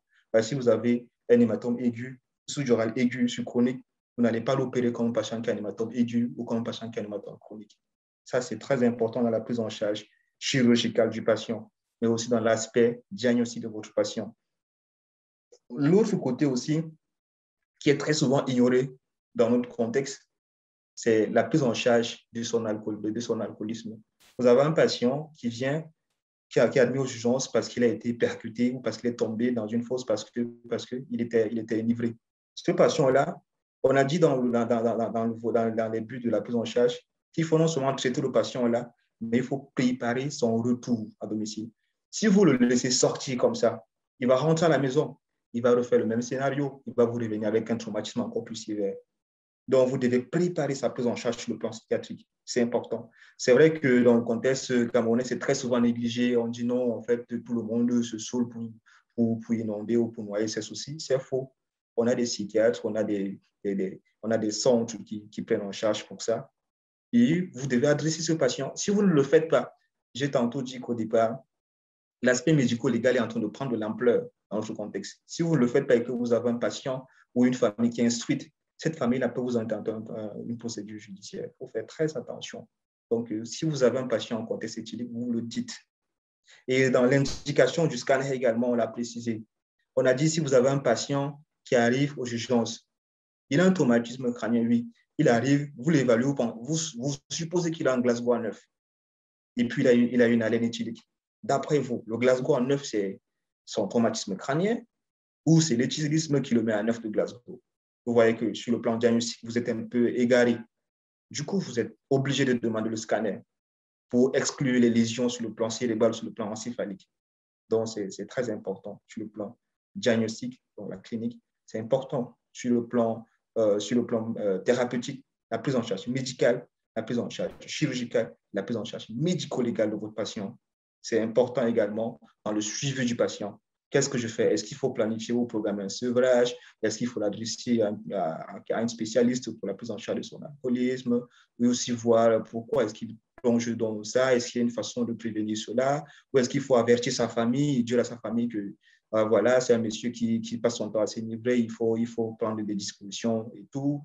C'est tout ça, c'est le contexte médico-socio-culturel qu'on a dit.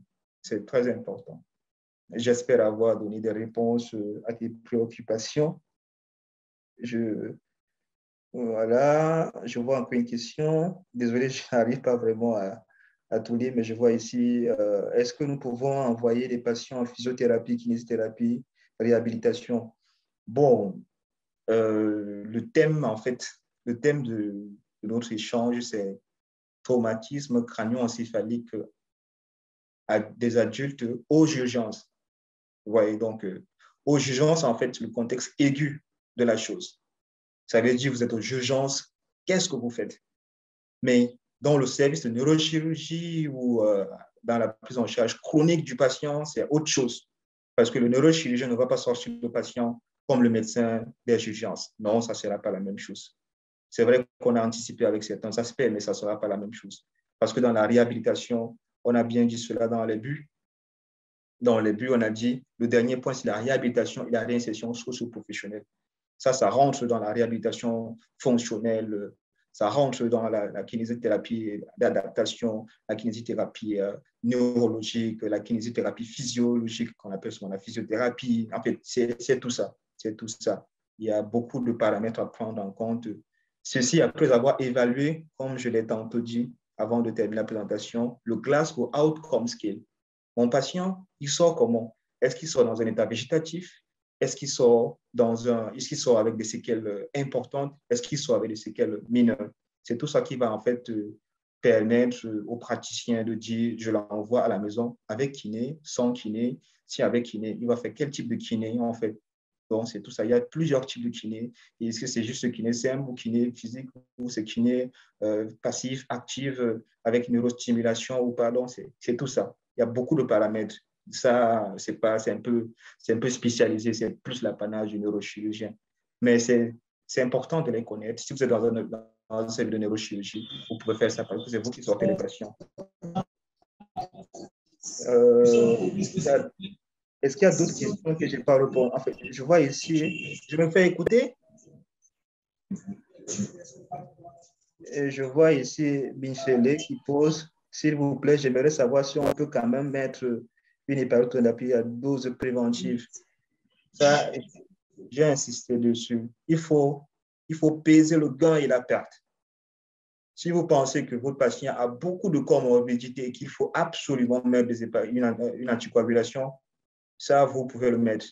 Et pour la petite expérience que j'ai eue dans le service ici, dans un CHU, on a eu un patient qui avait une valvulopathie avec une valve mécanique, aortique, tout ça, qui a des antécédents sur le plan hématologique. Il entre dans le service avec un hématome aigu et en sous-dural. On veut le préparer pour le bloc.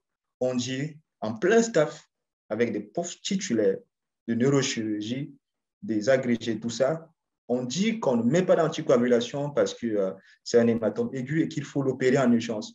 D'accord, on pousse le patient au bloc, on l'opère, on ramène le patient dans le service. 6 heures plus tard, le patient nous fait un déficit. Il nous fait un déficit, on dit, mais qu'est-ce qui se passe avec son déficit? On demande une imagerie, il nous a fait un AVC ischémique massif. Donc, c'est vraiment une controverse. Si on avait mis l'anticoagulation et qu'il avait majoré sa lésion et qu'il avait peut-être qu'il avait emporté, on aurait dit pourquoi vous avez mis l'anticoagulation? Et dans ce contexte, tout le monde était d'accord de ne pas mettre.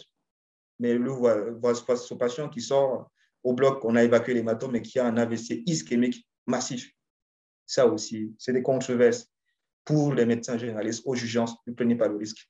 Sauf si vous avez vraiment des arguments sur le plan de comorbidité, des histoires oncologiques, histoires cardiovasculaires, histoires hématologiques. Ça, vous pouvez mettre. Si vous n'avez pas d'argument phare, ne vous prenez pas la tête. Vous appelez le neurochirurgien, vous lui dites, moi, je n'ai pas mis d'anticoagulant. Est-ce que j'ai le droit de... Ça, c'est le neurochirurgien qui décide. Mais si vous mettez et que ça capote après, on va vous dire pourquoi vous avez mis. Parce qu'il n'y a pas de consensus universel qui vous oblige à faire ça. Et du moment où il n'y a pas de loi qui vous oblige à faire ça, vous avez une protection sur le plan juridique. Et puis, il y a d'autres questions, je pense. Ok, j'aimerais savoir comment procéder pour placer un collier cervical à un patient traumatisé crânien. Bon, c'est aussi ça l'avantage d'être en Medical Mind. Medical Mind fait des ateliers pratiques, mais bon, pour poser un collier cervical, c'est vraiment pas quelque chose de spectaculaire. Et puis, quand tu dis collier aussi, en fait, collier, c'est juste un terme générique. C'est vraiment de façon vulgaire qu'on l'emploie parce qu'il y a plusieurs types de contention cervicale. On peut avoir des colliers, des colliers mousse, est-ce que c'est un collier C1, C2, C3, C4? Est-ce que c'est une minerve de Philadelphie ou est-ce que c'est une minerve thermoformée? En fait, il y a beaucoup de types de colliers. Mais bon, je pense que avec mon ami Arnaud Douala, on va organiser les prochaines séances pratiques sur comment installer un collier cervical ou sous C2, C3 ou comment installer une minerve de Philadelphie ou comment également installer une minerve thermoformée. Mais bon, ça c'est vraiment, c'est simple. Il faut juste voir une fois. Mais je suppose que dans notre contexte, le plus souvent, c'est qu'on utilise les minerves à 5 appuis, la minerve de Philadelphie.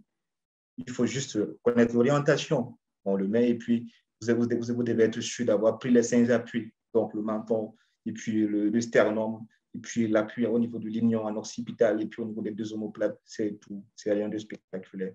Donc, c'est un peu ça. J'espère avoir donné une réponse à ta question. Il y a également une personne qui dit, je voudrais savoir s'il faut prendre en charge les axos avant d'envisager la prise en charge chirurgicale. Les axos, en fait, c'est des agressions secondaires. Ça veut dire que c'est des lésions qui sont dans le mécanisme physiopathologique secondaire. La prise en charge chirurgicale, le plus souvent, s'effectue en initial. Pourquoi? Parce que vous avez des lésions qui sont focalisées. Si vous avez un hématome extradural d'emblée, vous devez pousser le malade au bloc. Mais si je changeais un peu le sens de ta question, c'est de savoir, en fait, si j'ai un hématome extradural ou sous-dural qui est éloquent cliniquement et qu'il y a une lésion ou qu'il y a une contusion hémato-hémorragique associée, dans ce cas-là, vous devez savoir que les lésions diffuses, en fait, le plus souvent, altèrent rapidement le pronostic comparé aux lésions focales. Donc, c'est important. Mais ça t'empêche en rien de prendre en charge la lésion focale qui est là au bloc opératoire. S'il est aux urgences, je le pousse au bloc, j'évacue l'hématome, mais je préviens la famille, une fois de plus. Je dis à la famille, il a des lésions, il avait un hématome qu'on a enlevé, mais ce n'est pas parce qu'on a enlevé l'hématome qu'il va se réveiller, parce qu'il a d'autres lésions qui sont encore plus sévères en sous-jacent. Donc, c'est important. Ça rentre dans l'orientation thérapeutique, c'est vrai, mais rassure-toi d'avoir équilibré ton patient sur le plan neurologique, sur le plan hydroélectrolytique, sur le plan hémodynamique, et puis de l'avoir également posé une bonne contention, une contention idéale ou une contention adéquate. Tu as fait ça, tu appelles le neurochirurgien qui va faire la suite. Est-ce qu'il y a d'autres questions ou j'ai répondu à toutes les questions? J'espère avoir répondu à toutes les questions. Il nous reste 6 minutes. Ça nous va? Docteur, ça va, Il y a mais il y une a une dernière en dernière commentaire. question dans Vous le pouvez faire chat, des, là. vous pouvez faire des commentaires, faire des apports. C'est ouvert. Hein? C'est pas un cours. C'est vraiment, je peux apprendre de vous. Et puis, vous avez votre expérience à vous. Et puis, j'ai également ma part d'expérience. On n'a pas on n'a pas vu les mêmes choses pendant notre parcours. Donc, vraiment, si vous avez quelque chose à apporter, n'hésitez pas. N'hésitez surtout pas.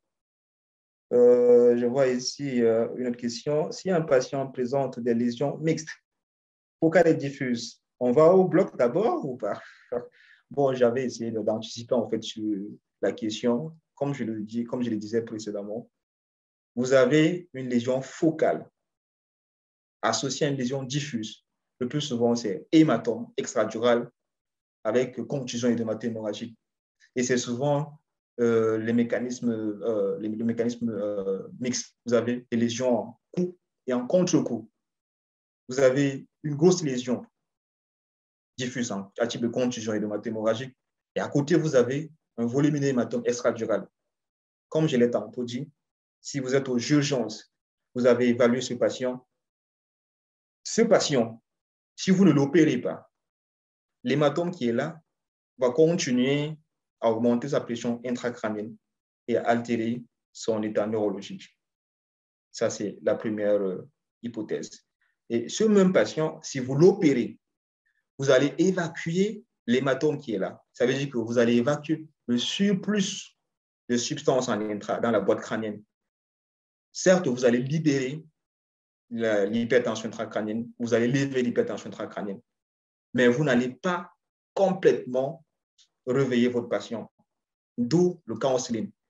Avec ces patients, vous entrez au bloc quand vous avez des lésions qui sont des lésions chirurgicales.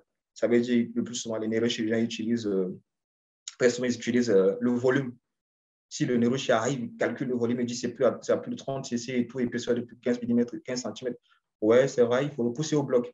Mais en le poussant au bloc, il faut savoir qu'on n'a pas résolu tous ces problèmes. On le pousse au bloc, on lève ou on évacue son hématome et après on l'envoie en neuroréa. C'est important. Donc, toujours prendre en compte le côté global du patient. Ne dites pas, on le pousse au bloc et après on l'envoie en neurochirurgie. Non, si vous l'avez poussé au bloc, s'il y a des lésions diffuses associées, on a juste fait une partie de la prise en charge. L'autre partie, c'est la prise en charge de ces lésions diffuses qui sont même souvent, qui sont très délétères. Donc, n'hésitez pas à l'envoyer en neuroréa après. Et c'est des patients qui peuvent facilement récupérer et puis s'en sortent. Donc, c'est très important. Et aux urgences de l'hôpital central, j'en ai eu des cas qui me concernaient particulièrement. Elles sont arrivées, la famille appelle, on fait le scanner, on me dit, voilà, il a un hématome. Oui, il faut l'opérer ou pas, on tergiverse. On dit non, on ne perd rien en l'opérant. On l'opère quand même, on évacue le surplus pour lui donner le max de chances de récupérer. On évacue l'hématome et on l'envoie en neuroréa. C'est important. Il y a également quoi qui dit, que pensez-vous de la prise en charge faite selon la classification Masters? Je m'attendais à cette question parce que beaucoup classaient les traumatismes crâniens, les traumatismes crânio-encéphaliques avec la stratification de Masters. Merci déjà d'avoir précisé la prise en charge faite selon la classification de Masters. Parce qu'en fait, la classification de Masters, c'est une classification qui oriente. La classification de Masters a pour but d'orientation thérapeutique, mais également pronostique. Donc, Masters vous dit en fait que si vous avez un patient qui arrive, qui a ça, vous faites le scanner. S'il a ça, vous ne faites pas le scanner, vous attendez. Et si ceci arrive, vous faites le scanner ou vous ne le faites pas. Et si vous avez un patient qui a ça, d'emblée, vous faites le scanner, vous faites l'imagerie. Donc, c'est un peu ça. Masters, en fait, vous oriente simplement. Masters, c'est vraiment peu de services, pour le dire, l'utilisent. Mais c'est plus les neuroréas qui l'utilisent, en fait. C'est l'apanage des neuroréas parce qu'ils sont plus dans cet aspect-là, parce qu'ils font plus la surveillance armée sur le plan clinico-radiologique. Mais aux urgences où on est censé aller à chaud, j'ai mes indications absolues de scanner. Est-ce que mon patient a une indication absolue de scanner? Je demande le scanner. Est-ce qu'il faut compléter avec une radiographie du rachis cervical? Je complète, je demande la radiographie. Parce que là, je suis en aigu. Mais après, en réa, ils vont utiliser ces classifications pour dire, OK, voilà, qu'est-ce que Masters dit et tout. Ça, c'est vraiment l'apanage de neuroréa. Mais les neurochirurgiens n'utilisent pas vraiment très souvent le score de Masters parce que c'est une orientation sur la prise en charge clinico-radiologique, mais aussi sur le pronostic. Mais pour agir en aigu, c'est pour dire je vais au bloc, je ne vais pas au bloc, on a nos indications absolues relatives et puis on a également la clinique et les lésions sur le plan imagerie qui doivent nous orienter. Est-ce qu'il y a d'autres questions? S'il n'y a pas d'autres questions, nous sommes à 20 heures. Je pense que nous sommes aussi rapidement arrivés à la fin de la présentation. Je me fais écouter au moins? Oui, docteur. Oui, nous sommes Oui, docteur, nous vous écoutons. D'accord, c'est une très bonne chose. Je pense que le plaisir fut le nôtre de partager ce moment, sauf s'il y a d'autres commentaires. Je vois beaucoup qui sont connectés, Voyant, Ferrara, tout le monde qui est là. Est-ce qu'il y a d'autres questions? Si elle n'est pas là, si elle est du CHU de Brest, non, elle est déconnectée. Bonsoir, docteur. Bonsoir à tous les participants. Ouais, c'est toujours Merci pour cette présentation très, très enrichissante sur le traumatisme crânien qui est assez fréquente chez nous, en fait. Et personnellement, j'ai beaucoup appris. J'espère que les autres participants aussi. Je voulais juste ajouter que par rapport à ce que il y a un participant qui a demandé comment on fait une immobilisation du rachis cervical en cas de traumatisme crânien. Je voulais juste te dire qu'il y a un atelier sur Advanced Trauma Life Support qui sera organisé cette année. Oui, qui sera organisé cette année. Donc, c'est encore en planification. Super. Bon, je pense que là-bas, elle va pouvoir avoir les réponses à cette question, la réponse à cette question-là. Ouais. Et aussi, pour la suite, j'aimerais dire aussi aux autres participants qu'on a un atelier sur la pose des attelles et les indications qu'on va réaliser en mars. Donc, pour ceux que ça intéresse, ils seront notifiés dans le groupe WhatsApp du Medical Mind. Voilà. Donc, merci encore, docteur, pour la présentation. Merci à tous. Comme d'habitude, très, très intéressant. Merci. Merci, c'est fait un plaisir pour moi. Merci beaucoup. Au revoir.